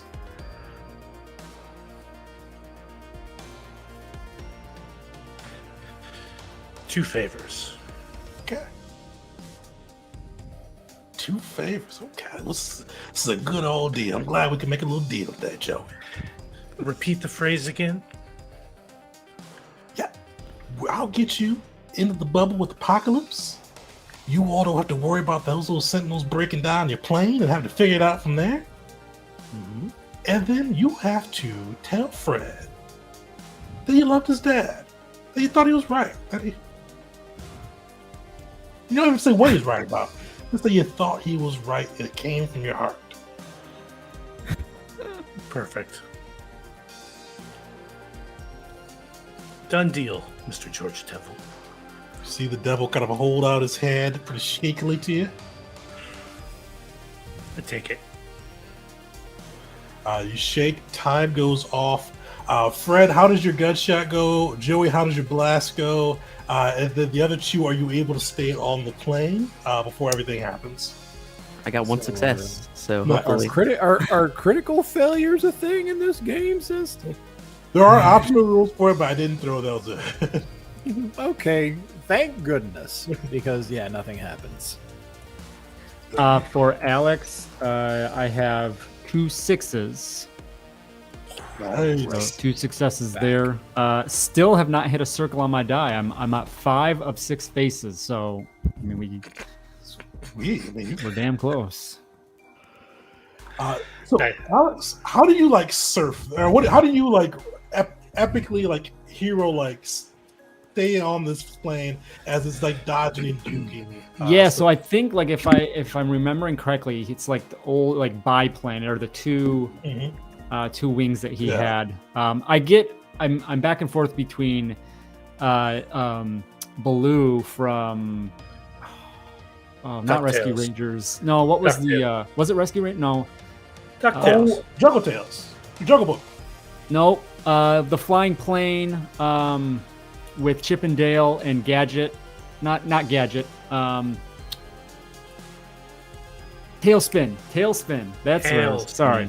Okay, I'm between those 2 and different animals and all that. Anyway, I'm in the middle, dead middle, probably Cerise and Fred. Probably on the lower wing, but I'm up top and just straight surfing it, arms back, on flame, just leaning forward in, just focused with just this wild intent of ready to do whatever I need to rescue my puppers. Nice. Oh, Joey, how'd your blast go? I got a 6 and a 10, so it's pretty potent. Yeah. How do you wreck one of the sentinels coming at you? I think that Eldritch Rock blast just sort of comes out of his hand and just incinerates one of these things. You see it just blown to bits.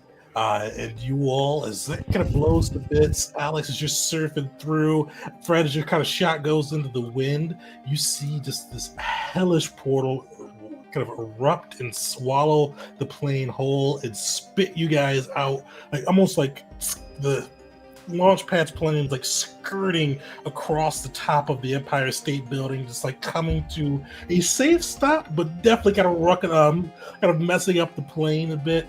And as you all come through, you see Apocalypse standing in the center of this building, and you see Power Ranger putties all surrounding him.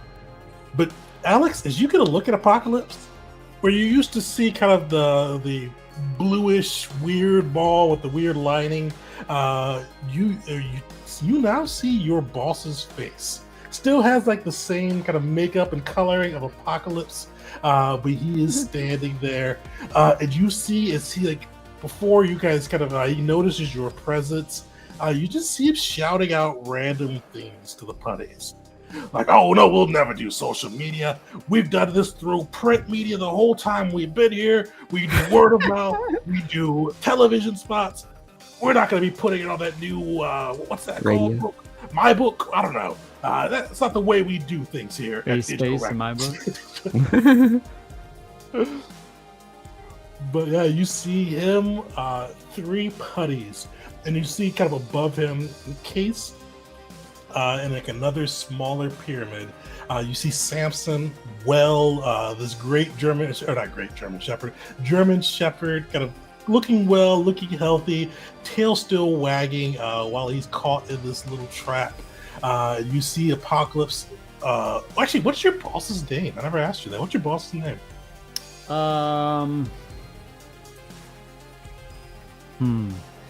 It's definitely an old school. I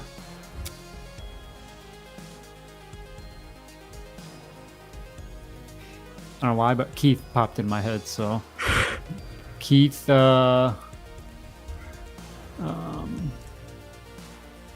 Baker.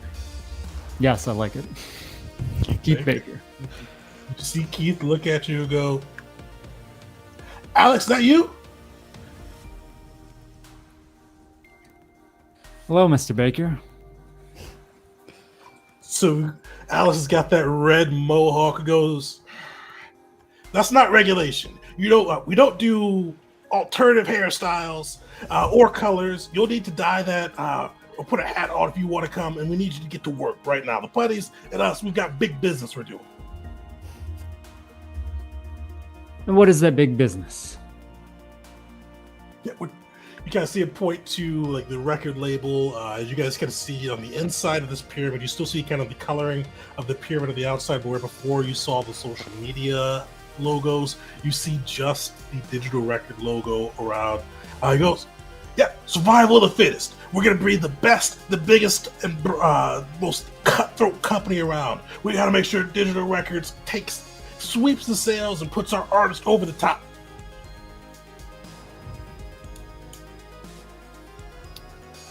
I see. Yeah, I mean it's a good tactic to aim for success with our musicians, but I'm not sure that stifling their creativity. She kind of like gives a nod up to her mohawk. Yeah, is going to be the best thing to do. You're the business, not the talent. I've told you that once. I've told you 1,000 times.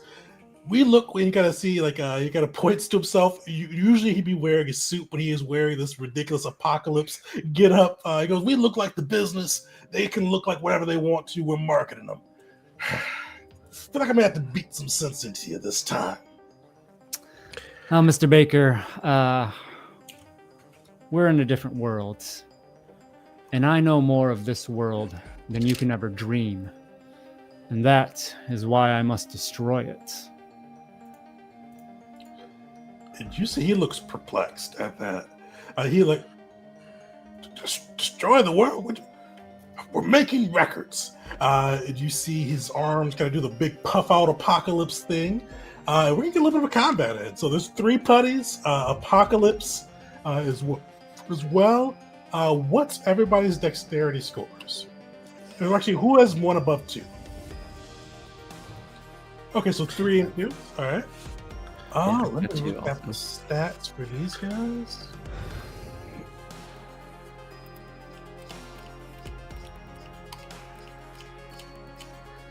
Sweet. So the 3s, you guys are definitely up first. I'll let you decide between you, Joey and Alex, who you want to go first. I don't know. Alex needs to stay with the spotlight. Sweet. I'll follow. Yeah, I will. Do I have a clean line towards Keith Apocalypse? Yeah, you do.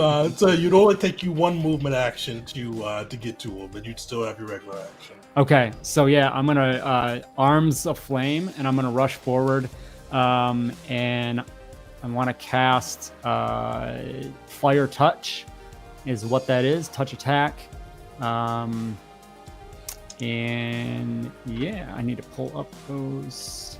Sweet. So I forgot what fools use for their spell casting. I think it's charisma. Yes, it is. Yes. Yep. Charisma. Sweet. So yeah, I've got a 3 there.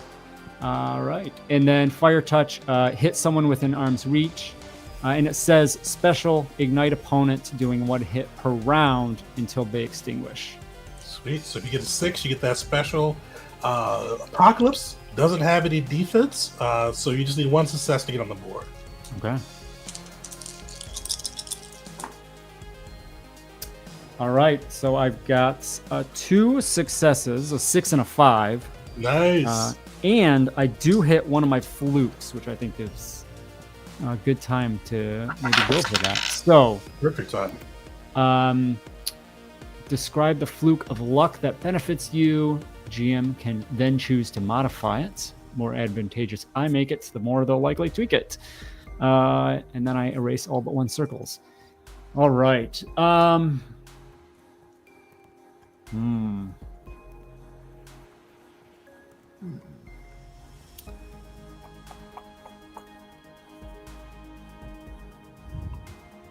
Fluke of luck.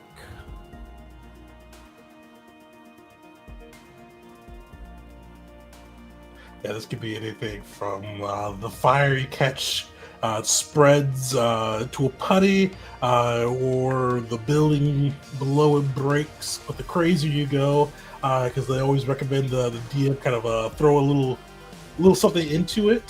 So the crazier you go, the more I can kind of throw into it and have it kind of be crazy. I'm trying to remember.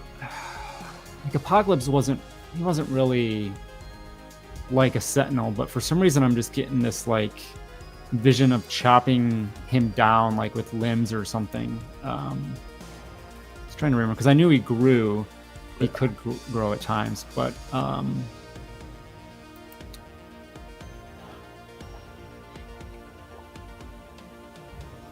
just say that it's I don't want to just say that it's just completely knocked him out. Yeah, I was thinking about the spreading flames. I like that one. So the flames kind of spread out a little bit and maybe cause an issue for some of his minions. All right. You smash into him, but the flames spread out. Somebody. Oh, well, you've got a D4 next to you, Fred. Roll me a D4. Okay. 4. You're 1, 3, you're 2. Alex, you're 3. Fred, you're 4. 4. Good. So, Alex, how does it look as you just bop Apocalypse 1 good? I rush forward and I give offhand up to the guts with the flame, and then I come around for another one with the right, and I look at him and I pull another quote. Apocalypse was pretty badass, bad guy in the series, of course. But this is different here. But I look at him and I borrow one of his quotes and I say, "I am the fool. Look upon the future and tremble," as I connect with the second hit. And the punches hit and just erupt in flame, just flame on his chest, just igniting. And then it just spurts off to the sides, almost, not really a wall of flame, but chunks of flame that hit the ground nearby. And that's one of the things a fool is supposed to do. Launch out catchphrases as they do ridiculous shit. Mark another fluke on your die. Sweet. Well, okay. Yep. Carry on. Sweet. Yeah. So, I forgot to go. So the flames hit Apocalypse, catch him on fire. You see it spreads and catches one of the putties on fire. But Fred, you see it start spreading your way as well, crisscrossing across the building. Give me a dexterity roll.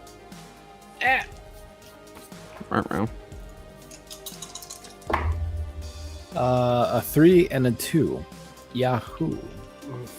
Fire catches on to you. It doesn't light you on fire, but it does take one of your guard away. All right. There was a time when I thought you were hot, Freddy. Sweet. The putties. Nobody has a 3 with the putties. Joey, you are up. Okay, the putties are like. Describe them for me. I'm not quite getting a visual on what they are. Oh yeah, so they are like these gray things, like they're gray, like From mummy Power Rangers. looking things. Joey, okay. Gotcha. Yeah. Gotcha. So they're not alive. Oh no, yeah, they you see, like they're making like this. I don't know. I can't do the sound. I'm not gonna try it.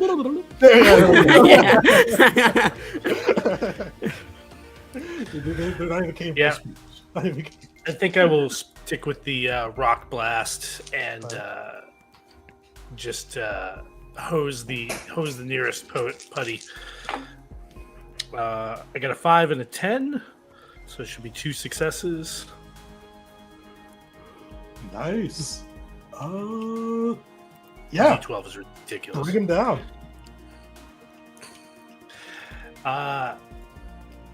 Yeah, I think like it just the entire center of this thing just incinerated, and its head just collapses in on itself as the heat of the hellfire of rock burns through it. You see, just kind of this killer guitar, actually a killer keyboard solo go off as the putty just explodes like they did in the show, dissolving. And now it's the 2's turn. So I'm going to have one of these guys go. We'll kind of trade off on who goes next. So you see one of the putties goes up to you, Cerise, doing the weird putty moves. They kind of throw a kick at you.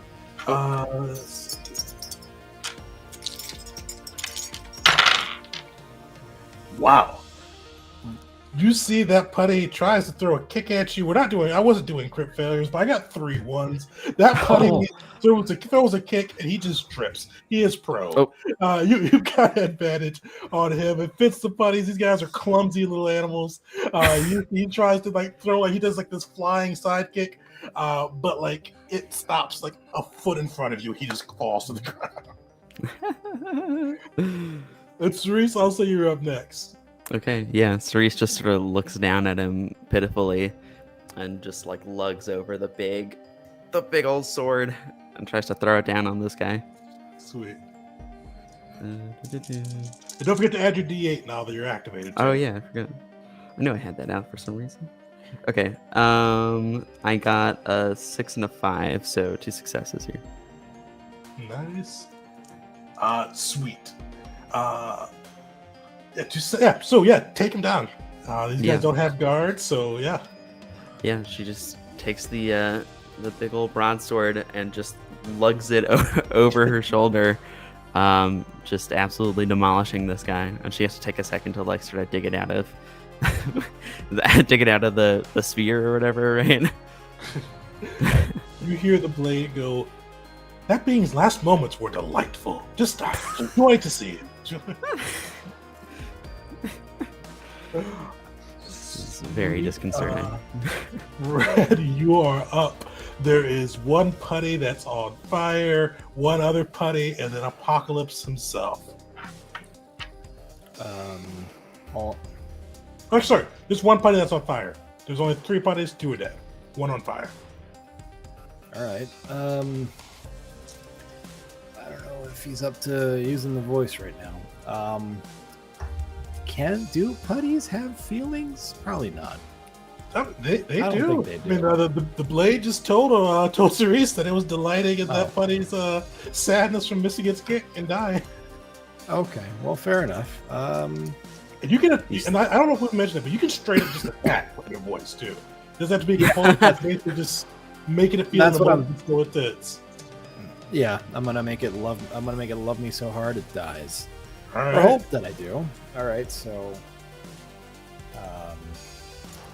well, let's see how that goes. A 1 success with the D6s and a 2 on the D4. Sweet. Let me remember what that is. A little slightly different with attacking. They take +1 disadvantage for intensity on attacks, and are killed or incapacitated if intensity exceeds willpower. So you said 3 overall successes?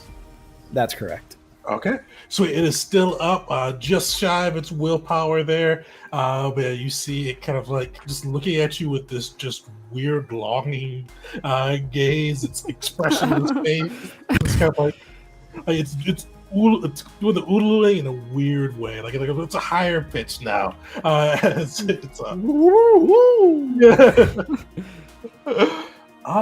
it's going like it's confused. But it is going to try to fight that intensity and try to attack you. So it is going to take, because that was 3 successes, so half intensity rounded down. So it's going to take a point of disadvantage as it tries to punch you. What do you have any defense? Nope. So he does kind of like just. Like despite him, his fist quivering, he does punch you once, but you do see that would go against your guard first, so he doesn't take a wound from that, or a health point from that. Okay, so now I've got zilch for guard. All right. Sweet. The putty. That's everybody. So yeah, Apocalypse with his 0 dexterity is up. You see him raise up. Go ahead. Take a point of fire. Oh, point of fire too. Yeah, he is looking bloodied. You see Keith's face, like just almost like melting a bit as the flames lick at him. But he does raise up his fist, and he goes, "All employees must follow my guidelines," and smash down with the oversized Apocalypse fist. I am 3 ones out of the 4 dice he gets to roll, and then a 3. So you see him just the flames licking at his face, just completely distracted. He slams it down right on the other side of you, Alex. Your luck keeping you safe. And we're gonna go back up to the top of the order. So Alex, you are up. Apocalypse is in front of you, burning. 1 putty left, who seems to kind of have a different change of tune as he's fighting Fred. What are you doing? Yeah, so flames, I'm not going to go back to that. This time I'm going to just go continue with traditional, pop, give him a 1-2. So martial arts there. And for me as the fool, I can use my dex pool instead of strength for that, which I will.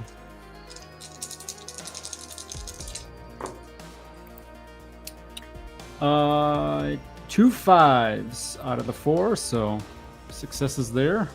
Nice. He's still up, but how does that look as you bash into him? I'd say kind of like get out of the way of his punch as well, so maybe a slight roll back, reset my feet, and then they just lunge back forward. And another hit, maybe another to the chest, and then maybe across the face as well on the follow through. So you bash into him. He is burning. He is hurt. Definitely nearing the end of Apocalypse's rope. Joey, what are you doing? So I think I'm going to close the distance, spinning my quarterstaff, and I'm going to take a swing at Keith Apocalypse.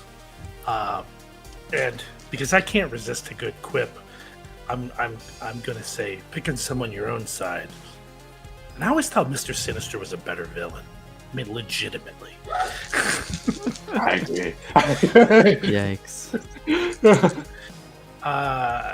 Is the quarterstaff dex or is quarterstaff strength? Must be strength. Strength for that one, yeah. Yeah. Got a 5. Nice. He doesn't have any defense, so that will hit. He is he's near his last legs. How does that staff look as it collides with him? I think I could kind of like jam it right into his head, maybe knocking off some of that Keith mask. Hopefully that's there, revealing more Apocalypse underneath. Definitely. You take most of the face off. There's just one, like half of it still hanging on with the remnants of Keith. And then the last putty is getting. Oh no, that last putty went last. So Cerise, you're up. Yay. Okay. So I'm gonna go for another putty. Screw it.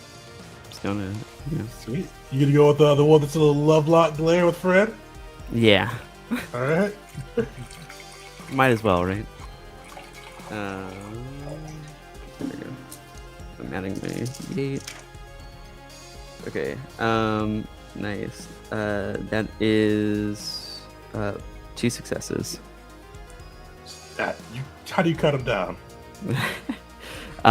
This time it's just like a side swipe basically, so just straight through the torso, and then they do the little splat thing.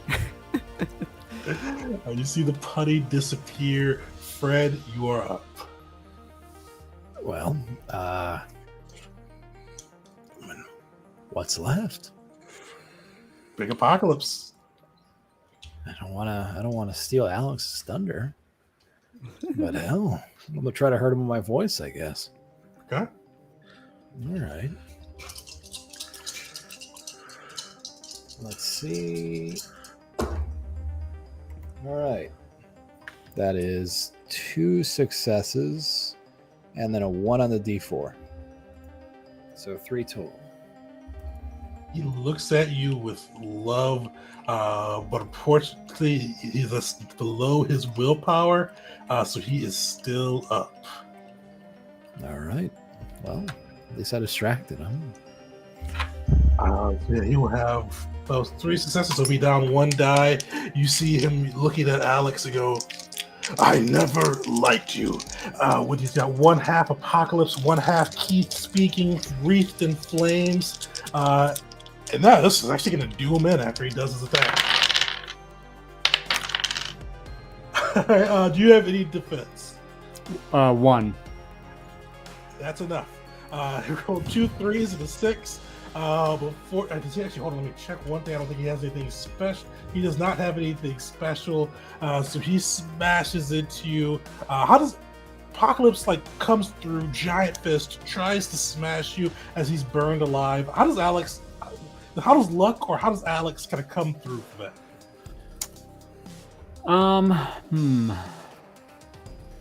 I want to say I anticipate the blow coming in, and I'm going to, just kind of twist around or something, and he hits a leather studded belt or bracelet I had. That's my defense that he hits. So something that definitely would also have been against wardrobe regulations around the office. So just kind of a black, and so hitting into the studded bracelet that I have on. You smash into it. You see it goes right through his fist. You see the fires consume him. You see Keith Apocalypse defeated. And as you see that, you see this kind of little mini pyramid that was hung up above, moving down, and you do see Samson smiling, and that dog smile they can do, tail wagging, happy barking as he sees you. You see time freeze for you as well, and everybody sees a coin flip. You see that coin flip. You see Vincent appear, and he goes, Alex, you got to fight with Wolverine. You were on the DuckTales plane. You killed that douchebag of a boss. What more could you ask for? Yeah, I think I can kind of see where you're at with this, Vince. And you see he kind of points to Samson. You see time unfreeze for just the dog. You see the dog kind of happily running around you. I've seen a lot of that dog on your Facebook. We don't talk much. But wouldn't you rather be here fighting battles with the heroes you grew up with? Your dog by your side every day, all day? Cerise as well. You all could have whatever you wanted. This would be your realm. If you want to keep having the heroic adventures with the people you grew up with, palling around with the X-Men, hanging with the gargoyles, you can do that, or you can remake it. This plot is your plot.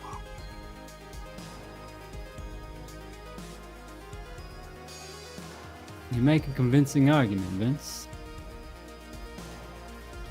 you see like even like with this like kind of this buffer hair back taller Forbians, you just see relief kind of like fly through his face. He goes, oh, good. All right, tell the others. Oh, I'm I glad will. you like it. And you see him snap, disappear, and you see time go back into flow for everybody. Nah, looks like a Toto joined our ranks. Good shit, y'all. Yeah. Yeah.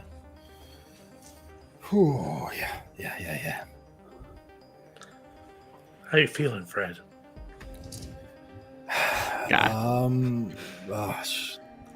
I'll be all right. That's just what's is the dog the plot coupon? I'm just Oh, yeah. As you say, forgot about that piece. As you say that, this giant pyramid that was surrounding you begins to break apart into these little pieces. Alex, you see this kind of golden record fall down, and as it was initially golden, it starts to take on the typical black of a record, and you see the face of it. What's the first record Ernie ever recommended to Alex? The first thing he told you to take a listen to.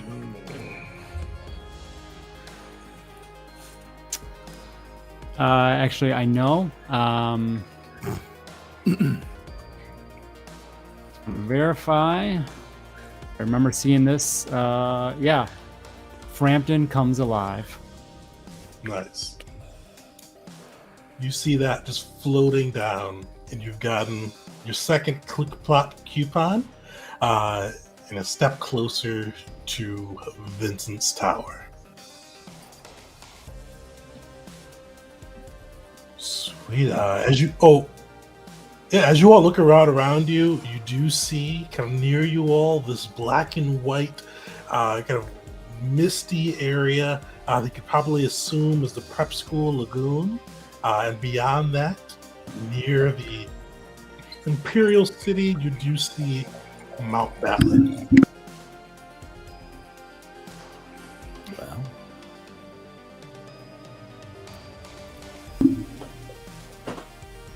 Well. Wow. Wow. You all pressing on? Yeah. Or where are you pressing on, I should say? Keep it in order? Yeah, I think we're just heading in order. All right. Hanging on to these rails. Don't say it too loud. You Don't tell Vince that. Leave the kind of the bright colored multi-world of the Saturday morning cartoons of Heroes Lampoon. You see Wolverine, Goliath, and the rest kind of wave you off. Wolverine shouting out, "See you again, Bubs," as you guys leave. But as you go, this is almost stark contrast. Like you see this just bright colors starting to descend into black and white, slowly starting to lose their luster. You start to see more mist gathering, kind of smell water kind of around you. And eventually you do get to the prep school lagoon. And as you guys get there, even your own look has gone from the colors that you have. Alex, your red mohawk is gone. Black, or the mohawk's still there, but now you guys are all in black and white, kind of that old kind of monster movie type feel. But around you, you see kind of in the middle of this lagoon, or in the middle of this area, you see the prep school that you all went to, kind of surrounded by the mist, surrounded by this water. But you see a village kind of right before you. Almost the village kind of surrounds the water, kind of almost keeping the prep school trapped in the lagoon. And with the village, you see all these people, black and white, but they seem cheered. They seem very happy. You see, and you kind of see like a wide array of people. Like you see people, even though with black and white it's probably a little harder to tell, but you see people of different ethnicities, different genders, all kind of seem like they're getting along. They seem to be just kind of vibing really well, and just kind of going about a typical day in a village. You see kind of one person kind of near the entrance. He's got like a little book, and he's kind of reading aloud to people just different stories of kind of just of people's struggles and how they overcame them. You see he's just kind of reading them out to people and calling out to those as they come around, smiling and just trying. You see almost like he's trying to lift the people up as they go by him. What do you guys do? This is a lot. I think take a moment to take in what we're seeing there, and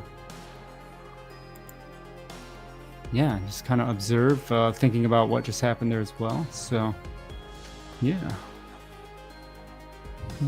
Good for a quick break? Oh yeah, perfect. Yeah, let's take a quick break. Okay. We'll come back. Think about what we come to see. What's that? Just take a break as we think about what we're coming across. Sweet. Yeah, take a quick break. Everybody, if you haven't, throw die into the chat for your chance to win a free PDF copy of the core rulebook. We'll be back in about 4 minutes.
Welcome back, everyone, to part 2 of the finale.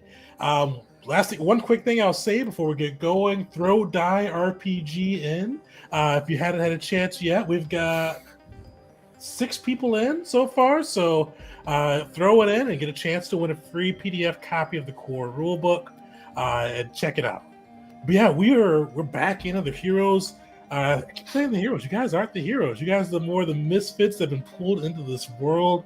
And you see, they are now in the prep school lagoon. And you see this black and white world with this little village surrounding a kind of swampy, watery lake. And in the middle of that lake, the prep school you guys went to school in. And you see the people around all seem happy. And you see kind of like, even with it being black and white, people, you see like a couple walking down the street, 2 women, you see kind of interracial couples, you see everybody kind of just getting along and like just really vibing here, and you see even a person in the middle of the square just kind of like trying to cheer people up as they go along. And Cerise, your weapon just kind of like goes up. This is my favorite place. I don't remember prep school being like this. Okay,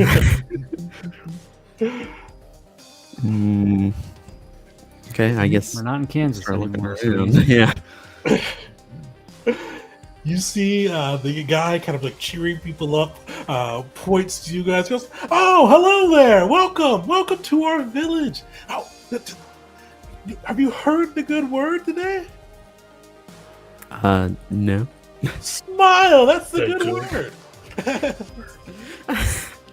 This is like some Pee-wee's Funhouse type thing. We're all supposed to yell. Oh no, I'm just really happy to be here. And look, everybody's getting so along, and the monsters haven't attacked us again lately. Monsters? Again lately, okay. Well, it's been... you see him kind of look at one of the little papers he's holding. It's been a day since the attacks. That's a record right now. You've got to look at everything on the bright side. But yeah, they haven't come out of the prep school. The monsters have stayed in. I see now. Well, we'll just leave them in there and carry on, I think, yeah. Do they, like, break out? Is that what is happening? Yeah, every now and then they break out, but, we always keep a good spirit about it. Just... This year can be little terrors. I see. What kind of monsters are they? The worst kinds. And I'm going to pass it off to you, Cerise. With this prep school, like, who made Cerise feel the least comfortable in that prep school? Like, who was the ones that just kind of just made life uncomfortable or terrible for Cerise during that Where time? do I start? No, I think, the like, super traditional answer would be like, yeah, the jocks or whatever. I don't think it was that. I think Cerise was put off most by people who reveled in like the conformity of it all, like the cheerleaders. Yeah, like cheerleader, right? Yeah, like their pets, all those types of people that were like, not only do we know that like prep school is like this, we love it because of that. Cerise was there because she was, forced to be, and it was like an end to justify, or like to an end, right? But these people are like, let's go! I love prep school.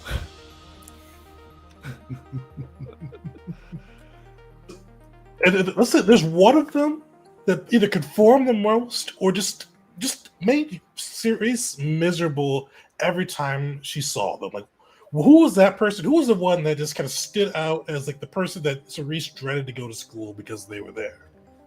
Bethany. Bethany. She was just, that name came to me probably too fast. Is there a real life Bethany out there that's just like... There's a Bethany out there. I'm looking at you. No, yeah, Bethany was one of those folks that, like, you could never catch being outwardly, like, snarky to the people she didn't like.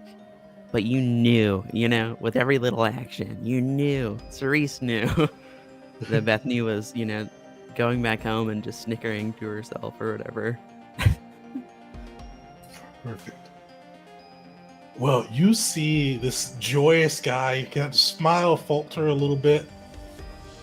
I don't like to speak their names out loud, but the cheer squad led by that disastrous demon-like Bethany. Sometimes they come through, they mess up our houses, they throw snarky cheers at us, and they just, it's terrible. It's terrible.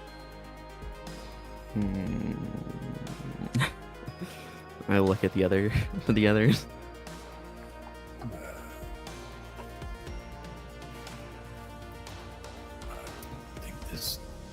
Cerise, I think this is your show. I've heard. but yeah, I mean it's time for her guitar solo, but she needs the rest of the band to lay down that backing track, and we will definitely be here to do so. No, we're with you. I turn Let's back. go knock Bethany off the top of that human pyramid. Yeah, we've heard tale of many a Bethany. Yeah, we'll see what we can do. Perfect. Well, you see the guy goes, "Whoa, you are heroes! All right, well, we'll give you a boat. You guys can go right to the right through the prep school lagoon, and make your way there. And we would so appreciate it if you could take care of this all for us." Yeah, we'll see what we can do. Yeah. No promises. Well, you guys are able to catch a boat and kind of make your way through the lagoon. Cerise, I've got another question for you, especially now that you're with Alex too. How your parents, rich prep school parents, do they approve your relationship with Cerise, or what do they think of? No. No, I think it's been weird. Cerise doesn't fully have it within her to, like, totally cut them off or whatever. It's always just been this very strained relationship. So certainly they're still, like, maybe seeing each other like once a year or whatever. They're poking Cerise on Facebook or what have you. But it's a very strained relationship, and as far as they're concerned, Alex is like a fun sort of roommate, or that's accurate in some ways, probably. Yeah. Well, Alex is a fun roommate, but they ended at that. Your high school friend. Last question. Would Bethany be the type of daughter that your parents would have loved to have? Oh yeah, okay. Definitely.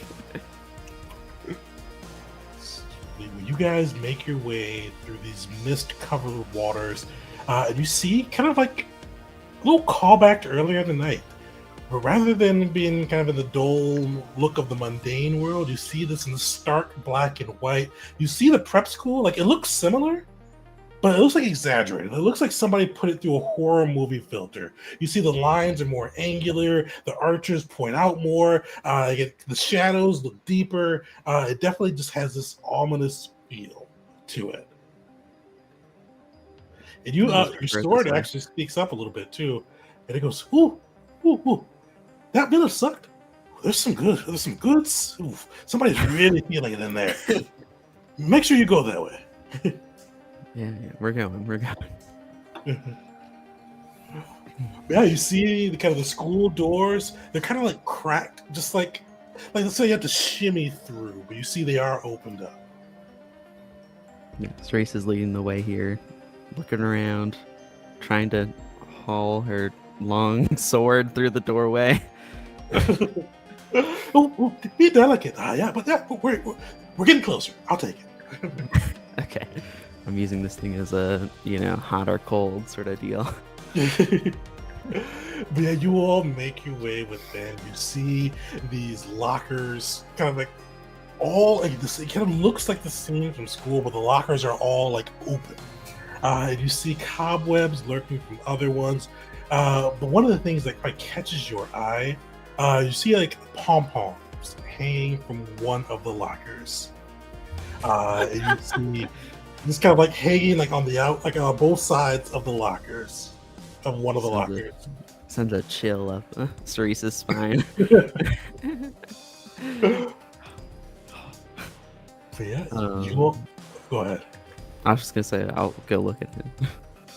You see that locker, and you see kind of like a big like, and everything's been black and white so far. Even those pom poms are black and white, but you see a big bee like in the middle of like the door of the locker. Like, you remember like when people had those lockers, they used to do like those colored magnets to like spell letters on that. Mhm. You see like a big pink bee out of those letters with kind of glitter on them, kind of standing out. But after like kind of like tearing your eyes away from that bee, you see Bethany in a picture with your parents, on both sides of her, just smiling away. Yeah, it's like just attached to the locker or whatever. Yeah, just like kind of like just like taped into the back of the locker. Cerise will just like sort of rip it out and like look at it. Oh, so that's a good question. How does that make Cerise feel? It's, I don't know, on some level, like it's definitely anger, but also just like an acceptance, a loss, you know, of a family. I mean, Cerise on some level knows that this is, you know, some sort of, you know, bullshittery, but also it's hard to see it right in her hands right there. Definitely. Mark yourself up one more level. You will be at the maximum 3 that you can hit for your build. And with that, too, you can do pretty crazy stuff with that. But just 1 second.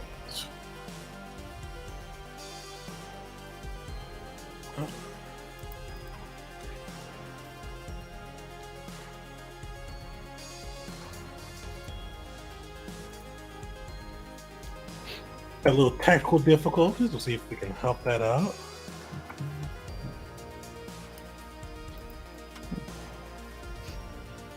Yeah, so you kind of feel that, and you feel kind of like that sadness, like that despair kind of running, the grief running through you. But you do feel more powerful with that as well. You do feel kind of like as that emotion is at 3, it's intense, or like it's beyond intense. It's overwhelming grief. You feel that emotion stronger than you've ever felt it before. This is intense, like dire moment grief. And you're a grief knight. So doesn't think I'm gonna come up now, but whenever it does come up, you could defeat an army, a literal army with the grief, destroy a mountain range, decimate a town, just through that sheer unfathomable level of grief.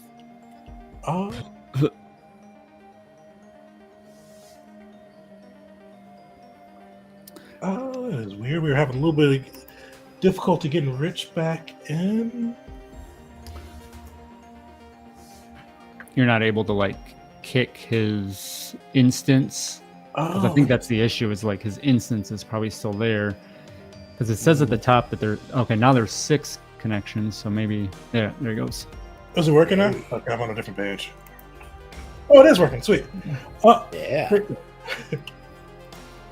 Well, so far you only missed Cerise found. Oh, you're good. Sweet. All right. Yeah. So Cerise, you see that picture. You feel this overwhelming power kind of arcing through you, and you hear like a cheer in the background, like 3, 2, 1. Who do we appreciate? Bethany. And you just kind of hear that. Is the bartender here? You just gotta hear that refrain repeating with different cheers, like all using Bethany as the name. It's gonna getting fake cheerier and cheerier, but you do hear your little cheery blade pop up and go, ooh, there's deep sadness that way. Ooh, this is gonna be a good meal there. Okay. Forward. Make it into this cafeteria where you do see Bethany, the cheer squad, just doing cheers.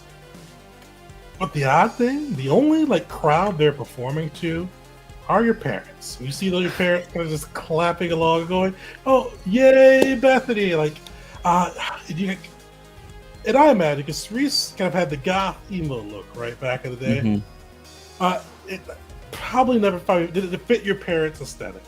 No. Okay. Yeah. And you see, like they're just looking on with pride, admiration, like they're looking on like they get it. And you see, like the cheerleaders and Bethany, but rather than kind of look like, I mean, they got their cheerleader uniforms on, but they kind of look monsterized a little bit. The picture of Bethany looked just like Bethany, but this Bethany, when you see her, almost like oh, this is a good reference. I think same time period. Have you guys seen Teen Wolf? Yeah. She looks Teen Wolfed out right now.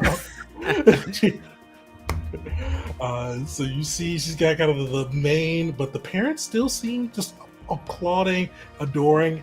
They haven't noticed you guys yet, but you do see on Bethany's hip. This is like a little like knife. Like it looks like a little Wakasashi type knife. And you do see stained blood on it. Yeah, Cerise will walk through the cafeteria doors and look at her parents and then look at Bethany and just say, what the hell is going on? Oh, you see your dad pop up. This is Bethany. This is our new daughter.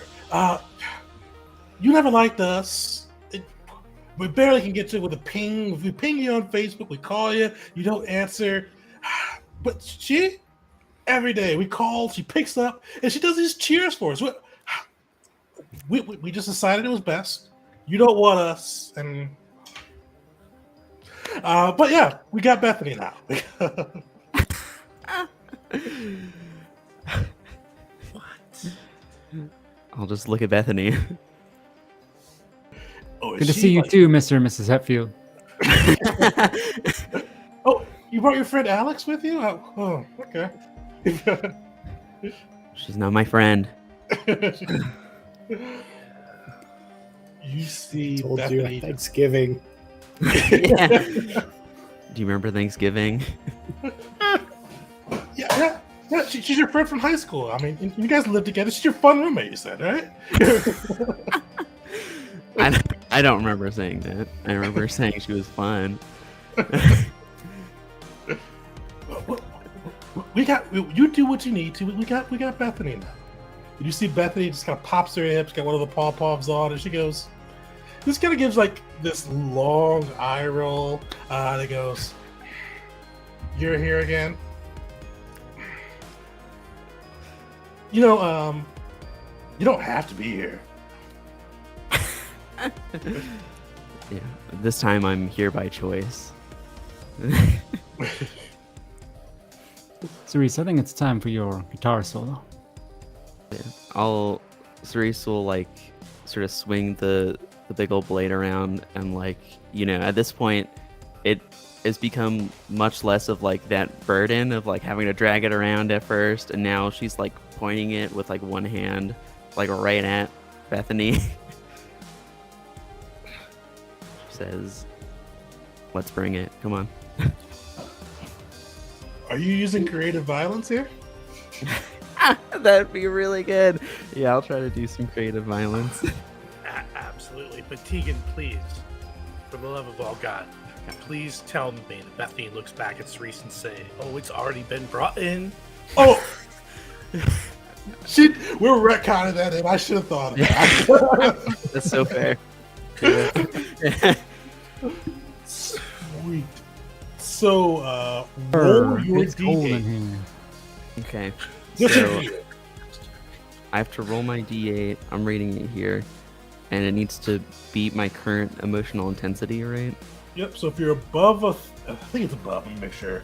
I think it's Yeah, above a 3. You're good. But if you do below a 3, someone close to you suffers wounds equal to the result.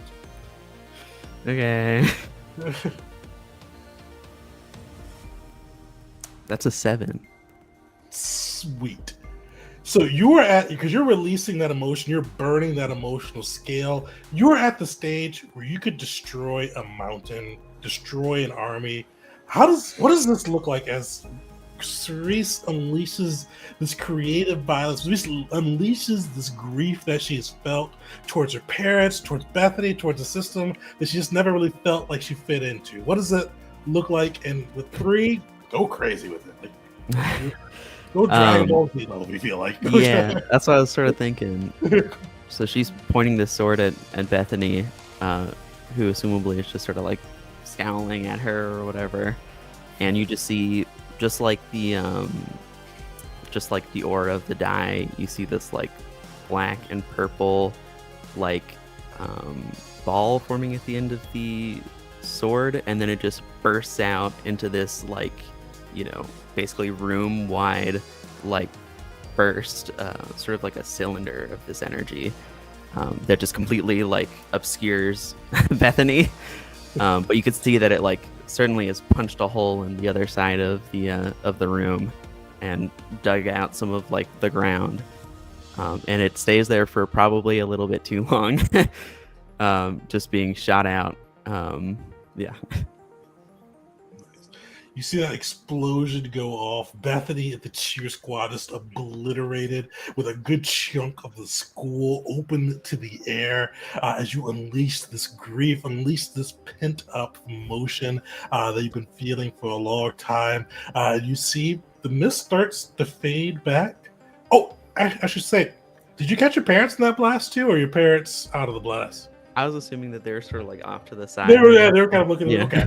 Oh, you had, with the mountain range, you had enough range to get all of them if you wanted to. I just wanted to make sure who was in the blast radius. So do you want to kill your parents or not?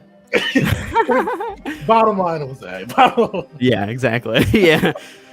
But you see kind of the cheer squad obliterated, cleared out. You see your parents are kind of just like sitting there dumbfounded. No expression, nothing on their faces. But the only thing you see left behind from the cheer squad was that bloody knife. And you see your blade go, that's what it was. That's what it was. Yeah.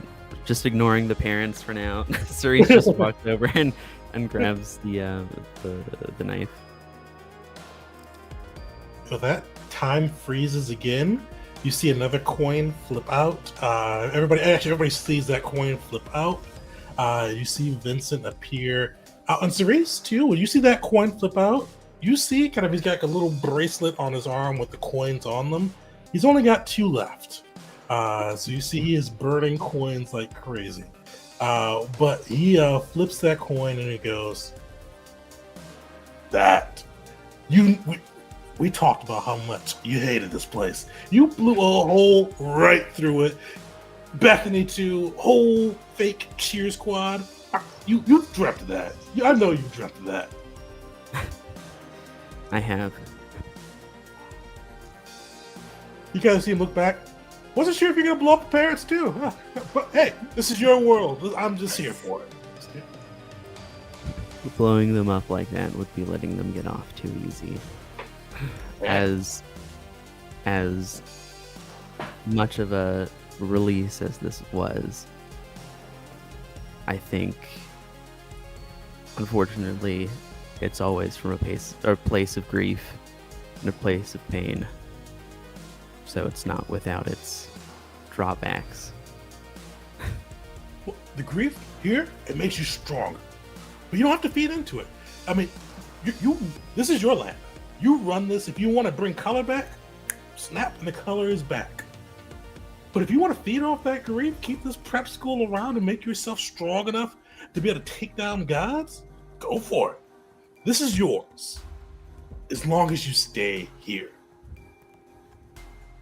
Yeah, I get the idea. Okay. Well, you gotta get real close. You kind of see like he's avoided. Because how are you holding that blade? Like right now? Not your sword, the knife that you picked up, the bloody knife. Oh, okay. She's like sort of just holding it like down to the side, basically. You know. He is looking directly up and at you. Like he is avoided looking to whatever side that is. Avoided the gestures there. He is looking directly at you. Are the rest of us seeing this exchange, or is this personally for Cerise? Personally for Cerise on this side. I'll explain it afterwards. Assume that in 5 minutes afterwards, I'm like, guys, you wouldn't believe this. He goes, well, come to Imperial Center. You guys can meet Grand Admiral Thrawn, Heo Xanatos, and yeah, we'll talk about how we're going to make this world perfect. Just keep an open mind. I mean, Alex, she seemed like she said that she wanted to stay. So you guys can stay together. So just think about it. And I'll see you soon. You see him snap again and disappear. And you see time go back. Hey. Again, babe. Fucking hot. Yeah. Thank you. I have another knife now. I hold it up. That one's cute. I know it's got blood on it. I don't know why. Is that our plot coupon for here, huh? Yeah. He seemed like he was afraid of it. Did he have like a thing about knives? I don't remember that. I don't know. It's weird that he'd be, his best self and still harbor a fear of knives if that was the case. Maybe I'm just thinking out loud. I don't know. Fred's just gonna like dig into that pack of smokes he liberated from Spike and just light another one. Whatever. None of this is real. Who cares? Except it's really real. So Joey's watching Cerise's parents. And what is their reaction now? They were dumbfounded, but like, what are they doing now? The mom looks horrified. Like she is looking to the spot where Bethany used to be. That's like a huge scorch mark, like just like dug through the earth blast. That's what I was thinking. Yep. Why'd you have to go? You always off the top with you. Always over the top. Yeah, that's what I'm best at, Mom. I'll see you guys at 4th of July. You see, the weird thing is, even with all of that admonishment, you see the bomb go, like, kind of look away from the horrified glass. Yeah, we'll see you there, Cerise. You can bring your friend again, too. So my friend, we're bringing her down. Okay. I thought you were out. I will, as everyone departs, I think I'll hang back. All right. So the rest of the crew, you head through. Alex, what are you doing? As Joey passes Alex, I just kind of whisper in your ear, "Give him hell."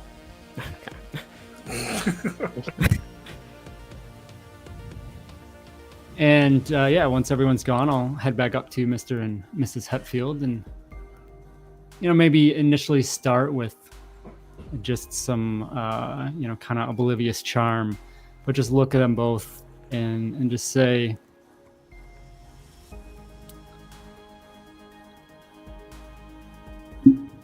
you don't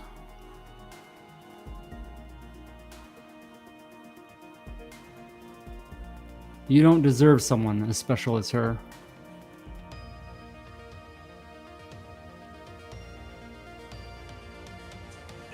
You see, like, the dad kind of goes, but there's what? Oh, What do you mean? We raised her. Well, we gave her. She wouldn't have a job, education, all that. We gave her everything. We asked for so little. You fulfilled your obligations as a parent. Congratulations. We'll see about 4th of July, and then I'm just gonna head off. And you see they both have like the mom still has a horrified look. The dad has went back to dumbfounded as you see about 4th of July. He goes, no. You see the mom. No, you have to come. We said you'd come too. As you kind of, or should you have anything to add as you kind of walk? No, I take off after that and catch back up. You all are able to make your way back across the lagoon, knowing you've dealt with the monsters in the prep school for this village, and you've got only one plot coupon left to collect. Joey, at Mount Battle. I'd say process elimination. Yeah, I'm not looking forward to this. Before we move on, though, what's that? Something I gotta say. Oh God. No. That would be your style. I've been all over the world. I ran away from all of this. Didn't finish graduation. But Fred, I always looked up to your dad. Had a love for him. Thought he was a stand-up guy. I thought he was completely amazing. I say that with just a ring of sincerity, and I just let it sit there. Cerise is just speechless. What? But he's a dickhead. He's a dickhead. I mean, and Stilt is. Go ahead. No, he's the worst, right? Think about it. Everything we thought he was, or I thought he was as a kid, not true at all. And I think Vincent actually saw it, which is pretty interesting. And Cerise, your parents, battle with acceptance. Did Vincent see it all? Probably. He thinks he's doing us a favor.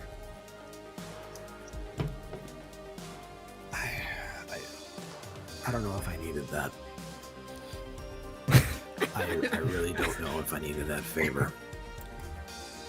It had been a long time since I considered my father in any capacity, and then to have to see him and to tell me that I'm some low red preacher to my face. Fred's gonna break down. Oof. He loses it. He's been trying to keep a stiff upper lip, if you will, but just having to talk about it is just, he's bawling. I think this is enough to break the tension for Alex, and Alex will go over to console Fred. Just if he's hunched over, just kind of get down next to him, arm over the shoulder, and not even say anything. Just be there. It's enough. It's enough. He takes the whatever you reach out with, and holds onto it for dear life, like a life preserver.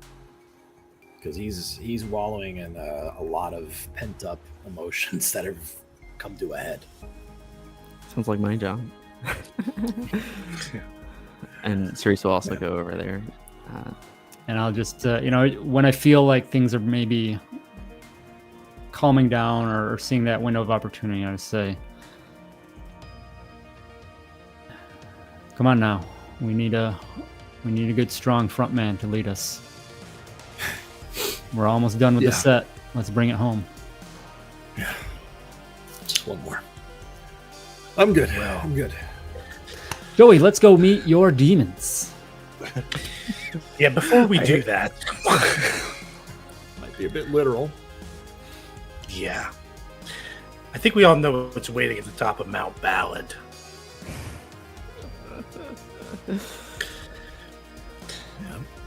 Meatloaf? I haven't written since we were seniors. Not a word. Not anywhere.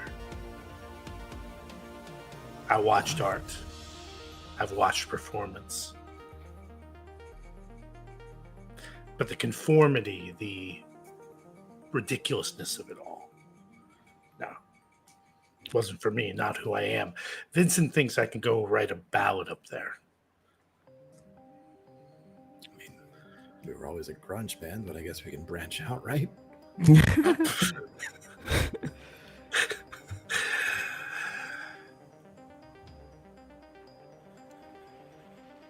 We're not staying, right?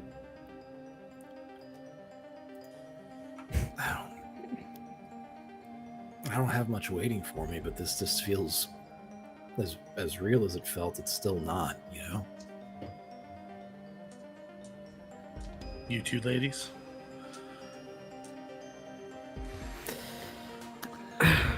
I'm going to. So I'm standing up at this point. Actually, Cerise, if you're going to answer, go ahead. Cerise is just gonna say, I'm sticking with Alex, but my preference is I don't want to stay here. And so I'm standing there, and I'm just like, I mean, come on, guys, like, it's pretty cool. There's things we can do, and I think he's put all this effort into it. I mean, I don't know. Let's go through this one more thing, and then we'll see. Come on, let's go. And I say that, and I turn around, and as I walk, everyone will notice that I've got fingers crossed behind my back.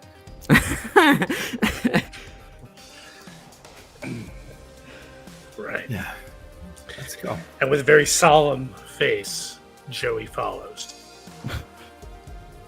Nice. Fred will stomp out that cigarette and just, with determination now. He's got all that sad shit out of him. So, let's go. Well, you guys march on, moving from this like black and white kind of like old school horror movie type vibe, out of that into this Mount Ballad. This Mount Ballad is a huge mountain, and you see as you get closer these sparks of light, and you see these, like, kind of from a distance, these gigantic boulders like float up and then just spark apart and break away. You hear the kind of this voice carry over the wind. Rejected, did not meet. And as you see kind of some of the rocks fall down, you see, like, Joey, what's one of the bands you roaded for? Like, what was one of the bands you did, and what was like their hit song?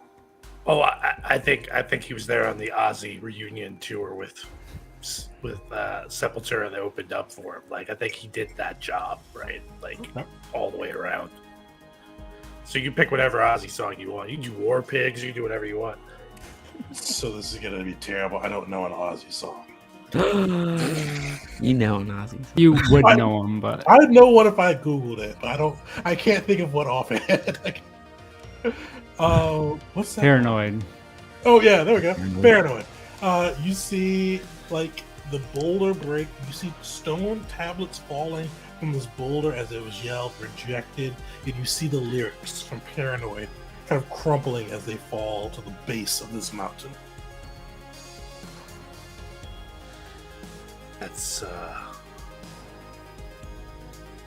That's maybe a little too on point, Vincent. Just means that they have high you were my standards. friend. People think I'm insane? Really? Okay. I mean, what's next? Crazy Train? Right, Crazy Train. Wow. You're right about one thing. I must be blind.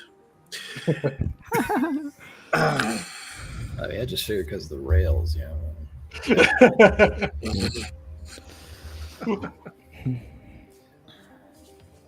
Yeah, so you see this mountain looming in front of you. You see kind of the crackling of boulders and different, the first ones are songs from roadie or people you've roadied for, but you see other ones are other works of literature as well as just written word, like poetry, stories.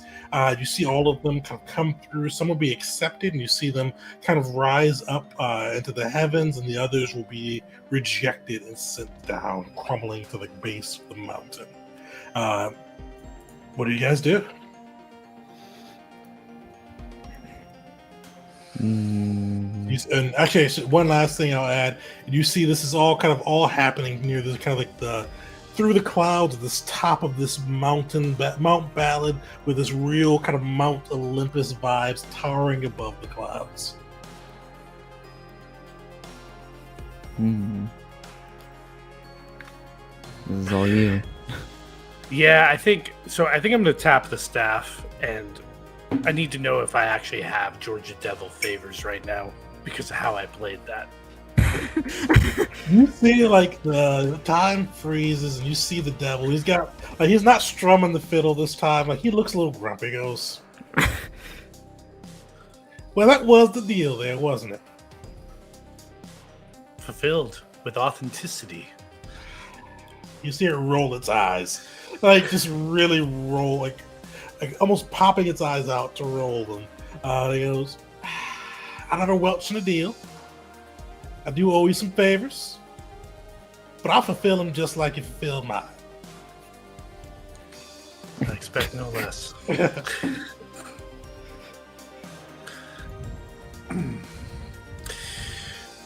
First favor, I need access to your scripture prophecy, God of Fate. What you want to know? I just want to be able to use it on the mountain. So, Oddgame, what are you thinking for that? So, one of the extra gods that's not in the regular one is the Fate god, which is their level in scripture is prophecy. It basically lets you get a bunch of extra advantages that I can deal out like candy to anybody in the group. Okay. How many advantages does it give out to you? You got to make the roll. It's one per success. What do you think? All right, yeah. So I just want to have access to the scripture. I'm not going to use it yet. Actually, no. You know what? I should use it now. There's no reason to wait, right? You should know what we're dealing with. I'll give you the devil's own prophecies. Here you go. You see, like this contract, this paper walk up with infernal writing on it. You gotta be worth it though to use. Say again. Oh well, yeah. You know, I mean, some go mad trying to read that. It wasn't for minds like yours to be able to comprehend. You know what I'm saying? You did see the lyrics to Paranoid just roll by, right?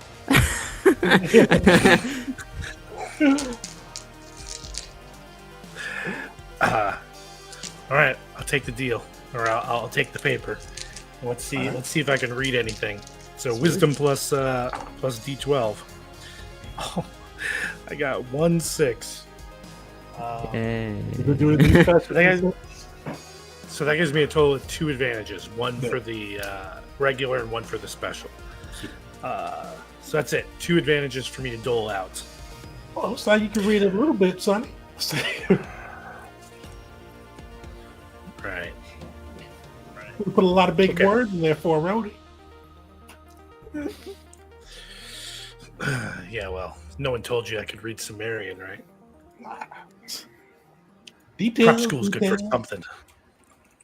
I'll just say I owe you one last favor. In our paid kind. You see him kind of... Oh, actually, did you have another favor you wanted to ask of him now? Nope. Yeah, he pops away.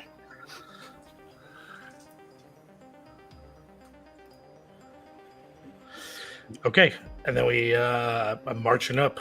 I think everyone's following my lead on this one. My disaster waiting. So you guys climb this mountain, just stress, strain as you kind of go through just layers and layers and seeing kind of failed literary works, failed songs be rejected and some be successes, and almost feeling like it's arbitrary as you come through. And eventually you do reach the top of this mountain and you see a figure standing in front of you. But Joey, he doesn't look like any of your family. He's wearing a toga. And you see he's got with his toga like a spot where like it looks like a locket where a D12 could fit into. And you see he's got Grecian skin, a long white beard, and he looks at you and goes, "Do you feel like you have a work that should last through the ages? I am the oldest of storytellers. My story has been told for thousands upon thousands of years. I told of gods." You see kind of a little representation of Zeus popping up, kind of crackling lightning in the air, and of men. And you see like a little image of Achilles fighting through hundreds and hundreds of Trojans cutting a bloody path to Hector. And he goes, "Do you know who I am?" Well, Kronos, father of the Titans, the beginning of the Olympic gods, father of Zeus.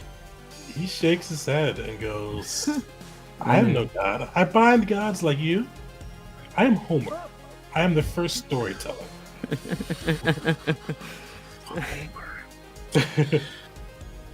And here I thought this is where Vincent would deliver the bad Socrates joke. Oh. No, go ahead. He goes, "I, being the first of the storytellers, I judge the stories, the songs, the works of art in a time, and I determine who is to survive and who is to be lost to history. Do you have a work to present?"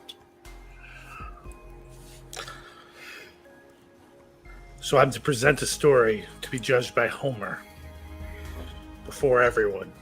This is what Vincent came up with? I thought Homer was like multiple people. That's what they said in English class. Every theory about Homer's rushing to the front of my head, tumor.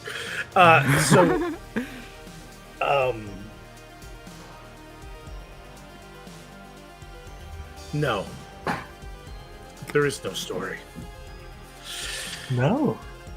But I will leave you with this, dear Homer. In the words of the immortal Ozzy Osbourne, I've listened to preachers, I've listened to fools, I've watched all the dropouts who make their own rules. One person conditioned to rule and control. The media sells it, and you live in a hole. No one's following you, Homer. You're old news.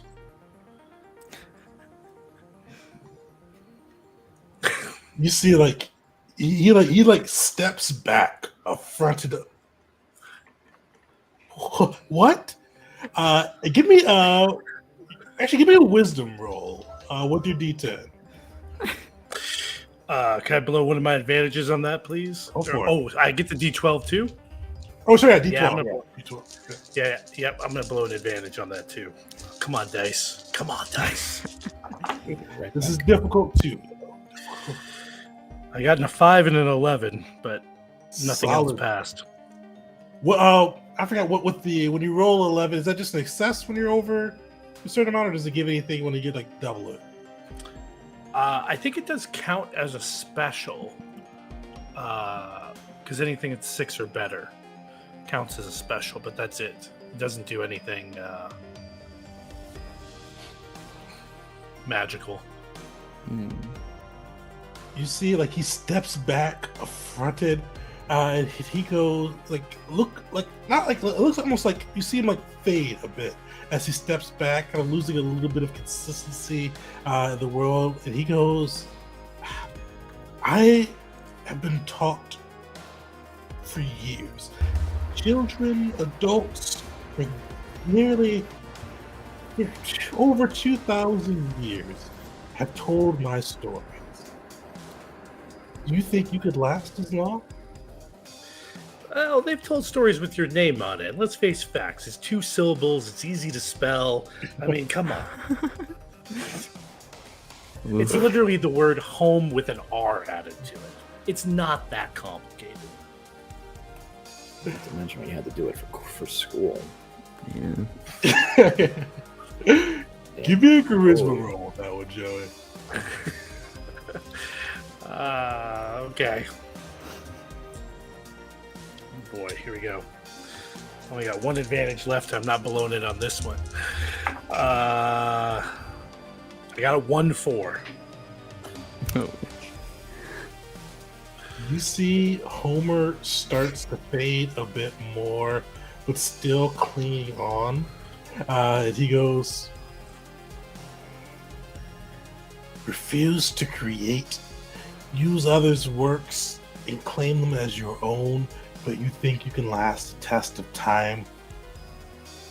Say your own words, or you see him kind of gesture, and you see this armored being with kind of Greek armor, big shield, wicked-looking sword appear. It's the same one that was in the image before, cutting through hordes of Trojan warriors to reach Hector. Appear in the flesh. He goes, say your words or fight the true grit. Have you literally never understood the power of a tribute band? They keep it alive.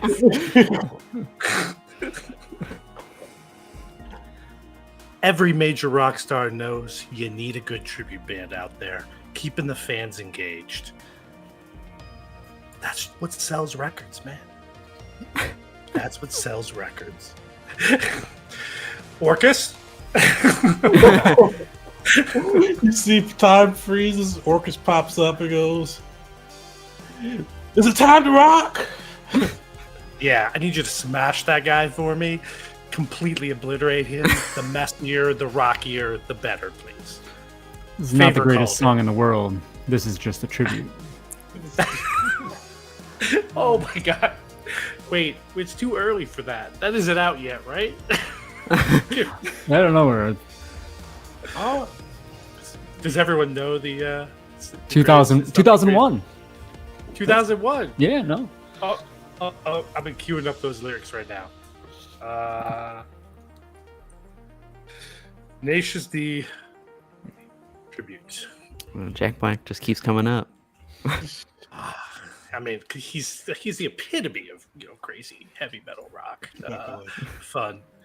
So I will cash in that favor to just have Orcus straight smash that guy into oblivion. He'll take your favors you've got left with him, and you see time unfreezes. And Joey, you saw where Orcus is.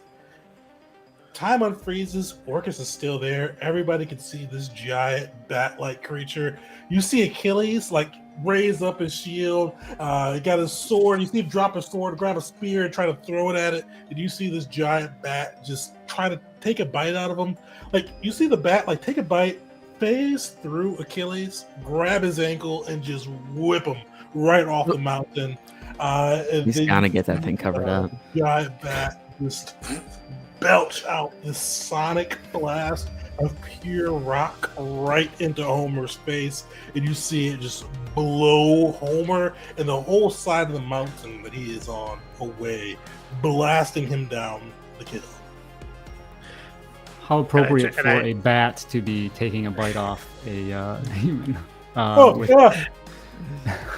The Ozzy Osbourne reference. Oh, man. Yep. And I turn around to Fred, and I'm like, when you decided to become a reverend and you decided to work for a god, I wasn't really sure what the appeal was. Now I understand. I I didn't get perks quite like, hey, can you eat that person for me? But it was nice to feel close to something. Either way. Either way, where's our MacGuffin? Yeah. No, it was a golf clap of appreciation. Yeah. Round of applause. Round of applause. You see as Homer is blown right off the mountain. You do see kind of a stone tablet left behind where he was standing. And Joey, you see that tablet, and you see the first song you ever wrote for the band that both the band and Ernie liked. If you have a name, what was the name of that song?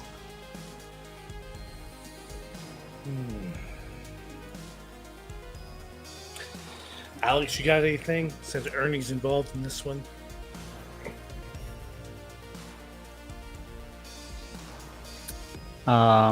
You said this is the first song that Joey wrote for our band. That Ernie and the band liked. Yeah. Okay. Tragedy atop the mountain.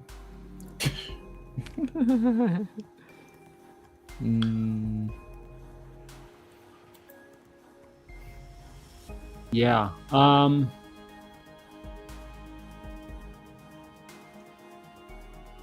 Could use something that Quest. the Darkness where you wrote and never used. Or it could be that. Or what would you say to Alex? I didn't mean to catch I say something about a quest. You know. Doesn't have to be crazy. Just say quest. Yeah. We're literally called Quest. Yeah. Map quest, and then you can be mad that Map Quest rip you off. Damn Map Quest. You see that? You see that tablet, and it kind of you just see all the words that you yourself have kind of created, etched in stone. And when I say tablet, I'm thinking like the old school Moses came down from the mountain tablets with your words etched upon them, lasting through time. But as you pick it up, time freezes. You guys see another coin flip through. And Joey, you see he only has one coin left on his little bracelet. You see Vincent goes, and Joey, I thought Joey, you probably know Vincent the best. And you see he's got his, you did something I didn't expect look on his face. And he's got that grumpy, you went off rails look. He goes, you were supposed to write something. You were an epic writer. You could have had Homer, the original writer, say, hey, this is worth lasting time. First of all, Vincent, that's accepting the ideology that Homer was a single person that wrote two of the longest, most easily understood stories that circulated around the world at a period where almost all stories were lost. That's extremely unlikely. Second of all, I tried to tell you this when we were in high school, man. The best stories are not the ones that you find in a module. They're the ones that emerge at the table. Well, yeah, I guess. But you had, did you enjoy that? Did you at least enjoy getting knock Homer, even if he may have been multiple people down a peg? I got to quote Ozzy Osbourne, where a giant bat demon threw Achilles off a mountain and smashed Homer into oblivion. Yeah, that's pretty epic. Yes, and we could make new stories like that every day. This mountain, it's yours. Remake it if you want to. Keep the things you think are preserving if you want to, but it can be anything you want. You just have to stay. You just have to get them to stay. And that's the rub, right? Get them to stay. Because you already know I want to stay. You do? Yeah, you want to stay, and I want to stay.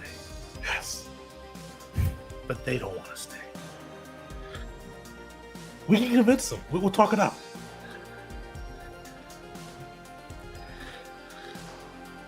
That's not how good bands work, man. What do you mean? Compromise. What are you saying? You said if we all agreed to go, you would agree to go. And I'm going to do whatever they want to do.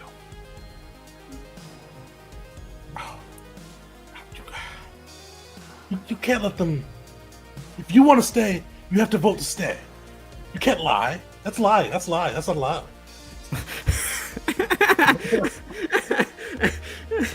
I double-crossed a Faustian devil.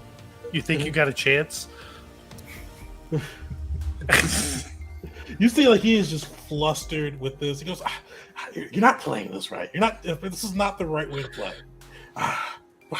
You've got all 4 of the plot coupons." You see, he snaps. Time resumes, and you see a little portal open up and goes. And it kind of, you see on the other side of the portal, like this red and like silver, real high tech looking throne room. But you see like his family symbol on the other side of it.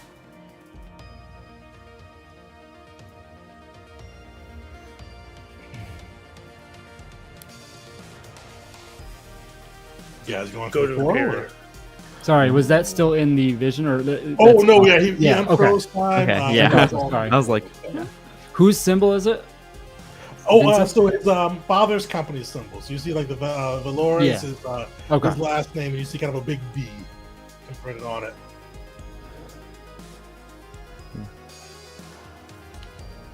Shall we? Well, we need to, so because Fred's friends should be getting to the other side anytime soon. Oh, And let's flash back. yeah. So Joey walked in the auditorium and said, "Here's what I need you to do. Here's what Fred needs you to do.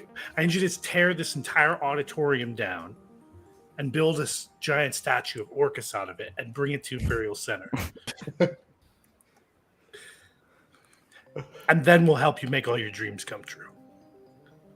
All right. Give me either a charisma roll, or do you want to cash in a favor for it? Oh, I had something else in mind for the favor, so I think I'm going to stick with the charisma check. All right. this better be I got- charisma check. You got a 1 advantage left too. Yeah. I got 1 advantage left. You let me do that, even though that's really like Pulp cool. Fiction-y. Yeah. like- Don't worry. You've got guys. Some weird time shenanigans just right up their alley. So Okay. Ooh, a 6 and a 4. nice. You see kind of the flashback, these crowd of people still chanting Fred's name even though he's left. He goes, "Oh, we're going to see Fred again? All right, whoop, whoop. Orcus?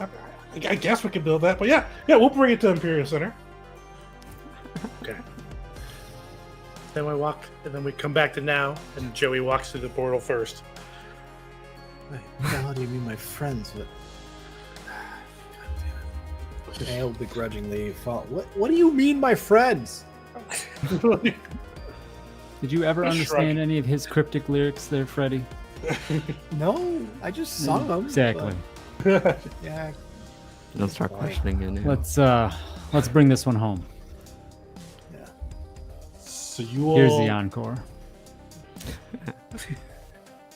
you make your way through the portal, and you find like this weird mix up, like this just crazy mashup of like Palpatine's throne room on Coruscant and his dad's like company like boardroom.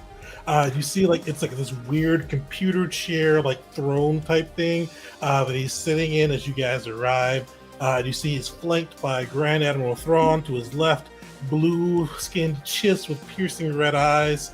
You see to his right, Xanatos, some gargoyles, rocking his business suit.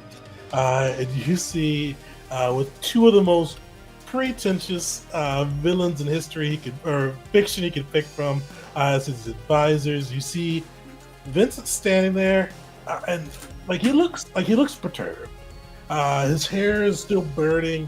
His suit like still shining, but he looks perturbed and concerned as you all pop through. And he goes, all right. I I may have crossed some wires, but you see what this world could be. It could be anything we want. And you see, as he kind of gestures his hand, in the tablet written with the first song that Joey made that Ernie and the band liked floats up. The record from Alex of the first record that Ernie recommended for her to watch or listen to kind of floats up as well. Fred, you see the kind of the artwork of the album that he designed, this concept art float up as well. And you see kind of last and almost slower than the rest, this bloody knife float up as well. And you see it all mashed into one, and you see Ernie brought back. But not like in his janitor's kind of garb. The janitor's kind of like, what do they call it? That jumpsuit. Coverall. You see he's brought back in kingly garb. With a crown on his head, but not like a golden crown, like it's like a real, like harsh metal designs, like real like rock style crown. Brought back. And you see like Vincent, like before he's looking perturbed, you see a smile comes back. He goes, see, Ernie is back. We brought, he lives on in this world. You guys can't leave. Ernie's here. But he died. I just kind of look at Ernie and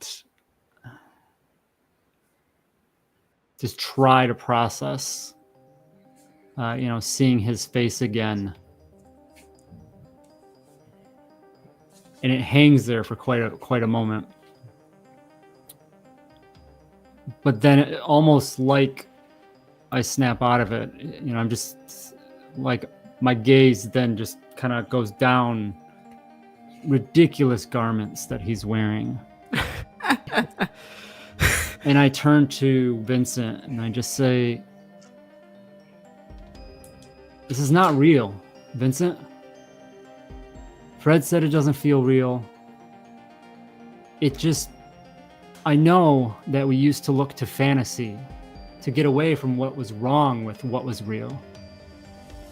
But where I'm at right now, everything real feels right. I found a good job. I've got an amazing pet. I've found love. I kind of realized that, like, that's the first time I've said that out loud.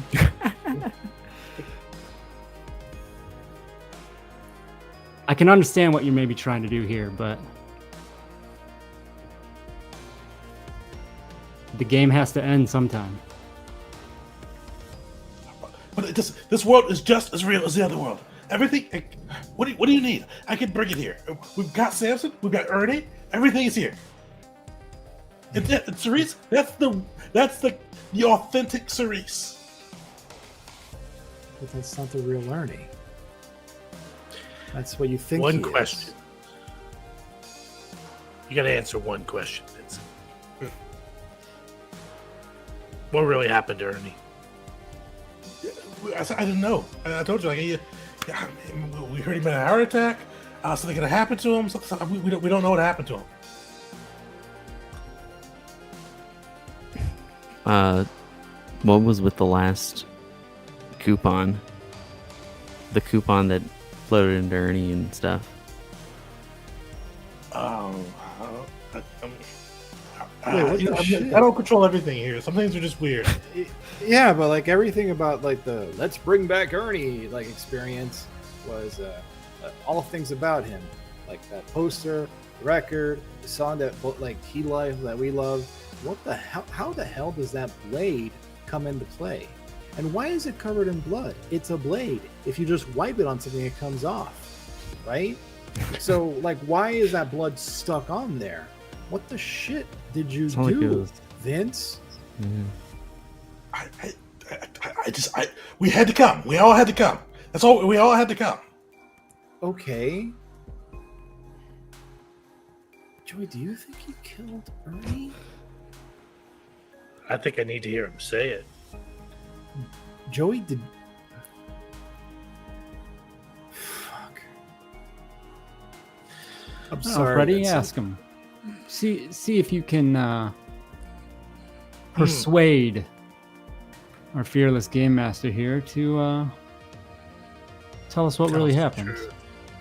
Yeah, if Ernie really did die of natural causes, I'll stick around. I'll play ball. This will be the only time I ever do this to you, Vince. I'm gonna just be honest with me.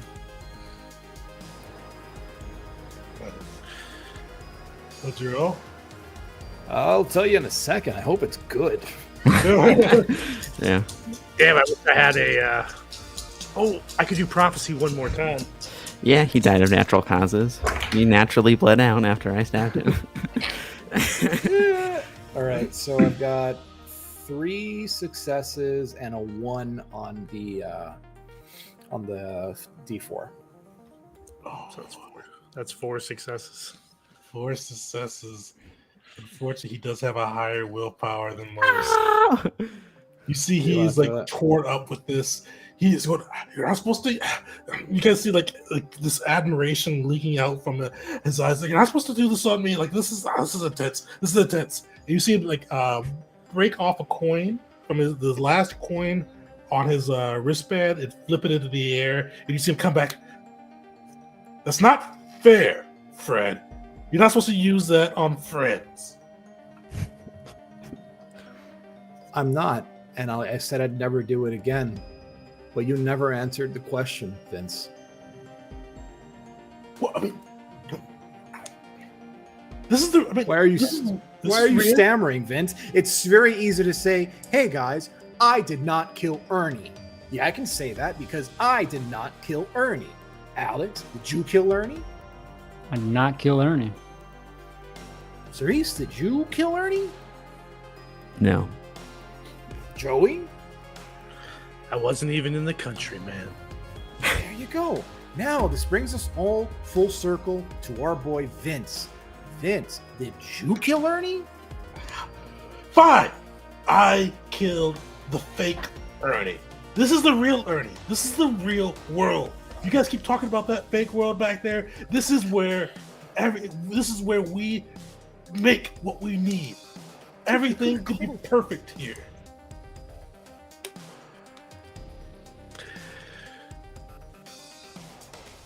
Hey, Mr. Georgia Devil. I think, yeah, Joey, I'm sure you're moving things, but a concealed throwing star just comes out and flings towards Vincent. Nice. Roll me a throwing star attach. Yeah, Alex was close. That makes perfect sense. Yeah. Ooh, and I get a fluke. I've got 2 successes. Nice. And a fluke here, which is, I'm going to say,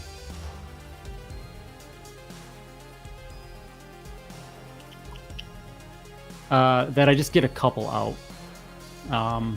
Just like, I get more than 1 out.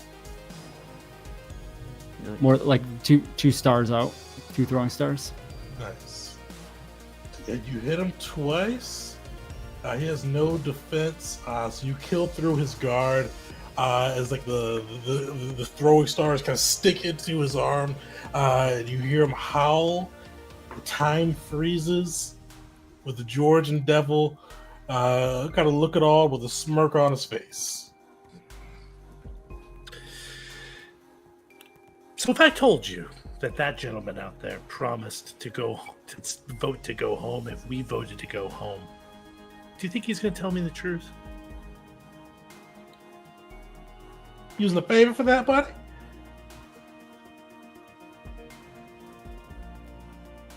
I actually had something a little more interesting in mind for the favor. Okay. Well, you know, it's hard to tell people. Some people get obsessed. Some people keep the word. Some people like me, I always keep my word in a way, in a certain type of way. So what if I called in my favor to say his vote doesn't count anymore, and we can go home without him? I could do that for you. You sure? Yeah, I'm sure. All right. You see time unfreeze. You see the Georgia Devil pop in. And you see like he is strumming his fiddle as he goes, just walking right up. You see Grand Admiral Thrawn pull out a blaster and try to blast at him, but it goes right through. You see Xanatos pop on his gargoyle armor and try to fly and help the boss, but just pass right through the Georgian Devil.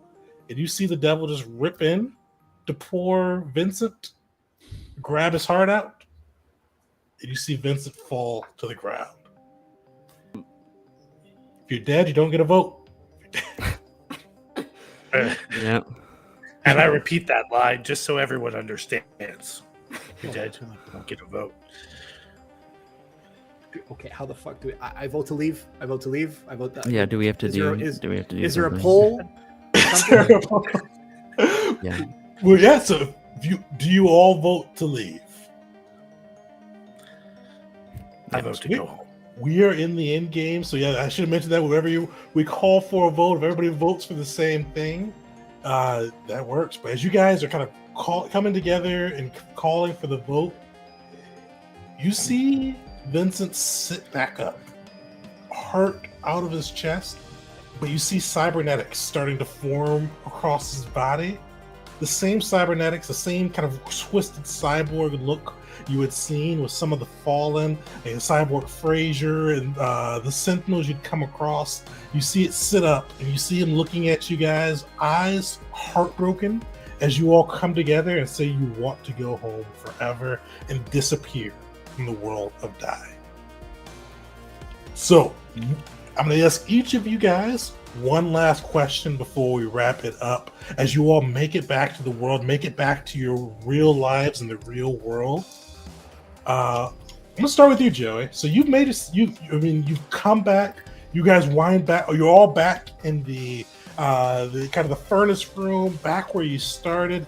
But the thing is, actually, this is not you, Joey. This is everybody first. You all make it back to the room where you started in, but you see Vincent's body. Nothing, no marks on him. Like you see where there was no hole in his heart.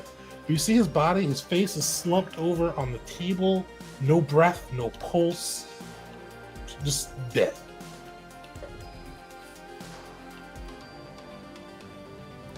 Well, that wasn't quite what I had in mind.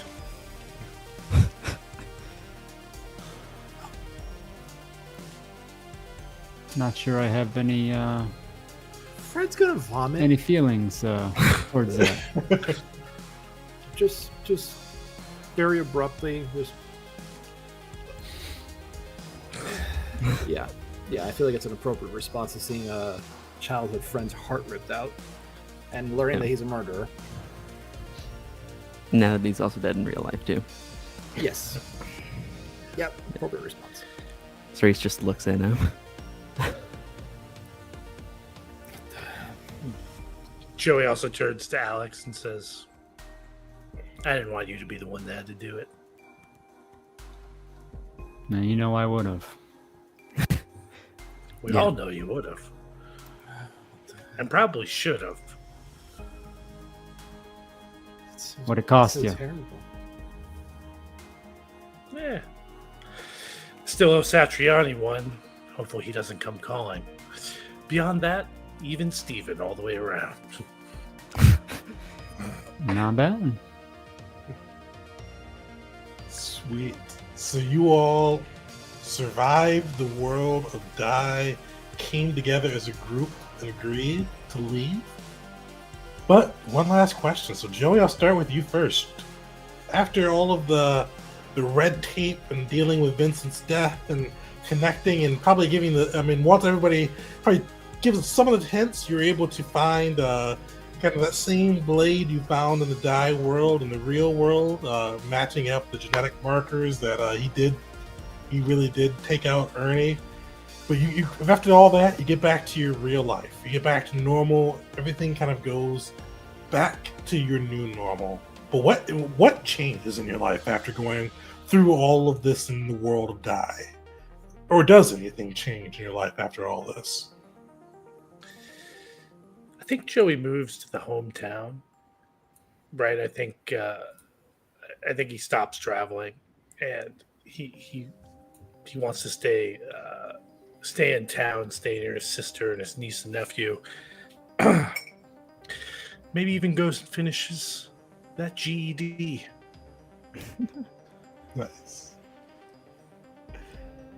And one thing you do kind of find, because Joey's Irish too, right? Mm-hmm. Yeah. All right.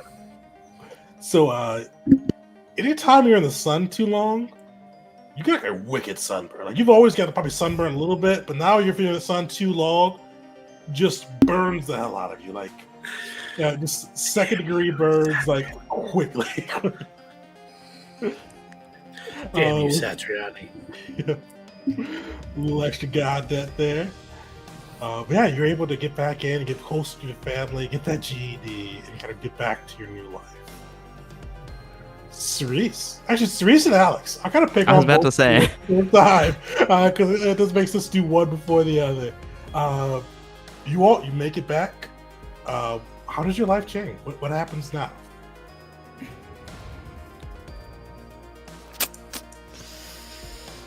Oh, we gotta get better jobs. Yeah, I think career-wise, there might be some realignments, some changes. I think similar for myself, Alex, similar industry and whatnot, but maybe just something new, maybe going out on my own or something, freelancing. But that's is what it is. I think the bigger thing is some big conversations about our relationship. I'd say, not letting that confession, if you will, within the world, despite its fantasy, was very much real. Talking about that, my suggestion that we don't go to 4th of July. I don't know. Yeah, yeah, I think Cerise's that's part of feeling the on that? conversation. Yeah, I think Cerise definitely is engaging in those conversations, dealing with family stuff, however fantasy that was, the real life implications spill on out. I don't know, what would Cerise do that doesn't suck?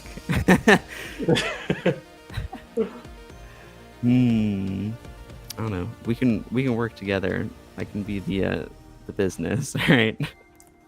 Nice. The math skills. There you go. Yeah. Samson,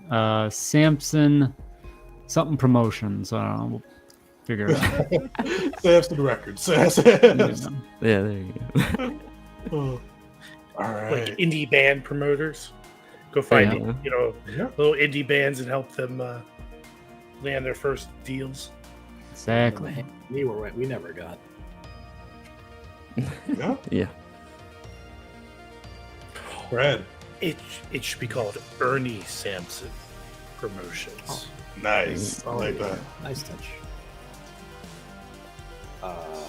Fred realized that there's things in the universe that don't exactly fit in the Bible. So, with that in mind, and I guess a better understanding, Vincent, for better or worse, that make him confront some things, and maybe not with his father, but with all the admiration that he receives, it's maybe preaching's not for him. Maybe he goes into something that helps people, trying to find, work go to school for a bit, try to be a social worker, but still do community theater because Spotlight's still kind of nice, right? You can't give it all up. And tries to form a better connection with the people in his life that were there in his childhood and then were there for them again in his adulthood. Nice. And we cut away to... Oh, go ahead. Can I add one thing? 1 year later, on the anniversary of this die game, I think Fred gets an email from Joey. What do you think of these lyrics? Hell yeah, I can dig it. And that's it. Just maybe Orchid. The revival with a new bass player. We cut away to the world, back to the world of Die, and you see the fallen version of Vincent just kind of wandering around Imperial City, slowly kind of losing his sentience, slowly kind of losing what makes him him. You see he tries to pick up the D20 and try to alter reality, but the D20 doesn't respond to him anymore. And that's where we'll end our session. Sweet. So this is the World of the Die RPG by Kieron Gillen. Everybody go check out the comic book if you haven't. Definitely check out the core rulebook for this RPG. Throw Die into the chat, DIE, if you haven't already. We've got 7 people in so far, so throw it in for your chance to win. But yeah, so I'm going to do a little over on time, so I'm going to do a quick run through for everybody. What do you guys think of the system, and then we'll roll it off. Joey, I'll pick on your Rich. I'll pick on you now first. Yeah, so I'm a big fan of the comic. Read it obsessively after the first, I think, 8 issues dropped. That's about when I discovered it. Fell in love with it. Backed the Kickstarter for the RPG on the very first day. I was a day one backer on it. Really looking forward to this. Love the fact I got to play. Thank you, Tegan. And it's really amazing. It's really amazing. Did a good job. Did a great job. I love the comic too. Depending on if you like Amazon or not, if you have a local comic book store, they've got like a really big, like, cool compendium. It's got some of the backstory, like some of like the behind the scenes, I should say, stuff too, with how Kieron came up with it. Really worth it. It was like $40 off Amazon, but if, like I should stop buying stuff off Amazon. If you have a local comic book store, go buy it from there. But yeah, it's definitely worth it. Doomer, I'll pick on you next. Yeah, so this is my first introduction to Die in general. I hadn't heard of the comics, hadn't heard of the system even, but I thought it was super cool. I loved when I was talking about this in between like our sessions. I always was like, oh my gosh, it's like Jumanji, but the TTRPG. I love that. But I thought mechanics were super cool. I loved the cooperative, like sort of driven character creation, and I don't know, it felt like there are a lot of cool times where you got to incorporate like exactly what we had said and like the answers to our questions and stuff. And yeah, I had a really fun time. Thank you. Alex, I'll pick on you, or not using those names. Todd, I'll pick on you now. Yeah, so again, thanks for hosting and running. Super fun time. Brand new to the system myself, not familiar with the comics. Echo a lot of what Doomer said. I think a lot of the mechanics were interesting. I only peeked at some of the other ones, but like on the Fool that I played myself with the D6, I love the flukes with, you draw a symbol on your die. It's just such a really out there unique mechanic, and it's really cool that there's these little things that each class has. Definitely very cool there. And the character creation was the other thing I really enjoyed too.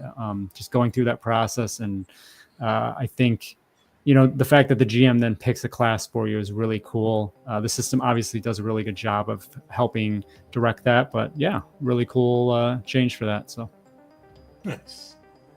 All right, Ad Kim, you last, but what do you think? I absolutely loved it. Holy shit, this is a fun system.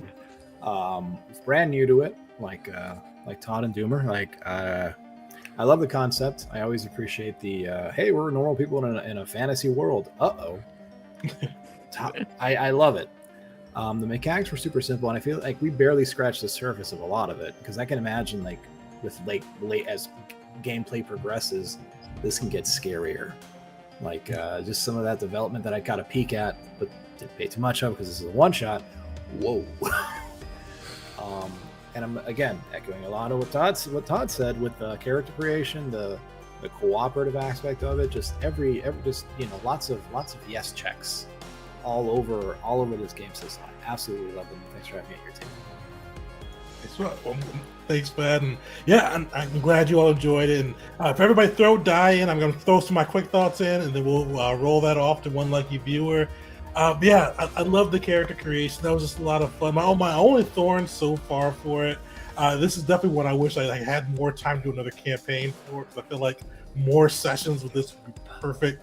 But I really enjoyed this one. It's one of those ones too, because usually I get probably too caught up in verisimilitude and making sure everything kind of matches the world and everything fits just right. But with this, I can just that sounds fun. I can make a way to make it work. It's whatever the crazy literal hand waving. Throw it in.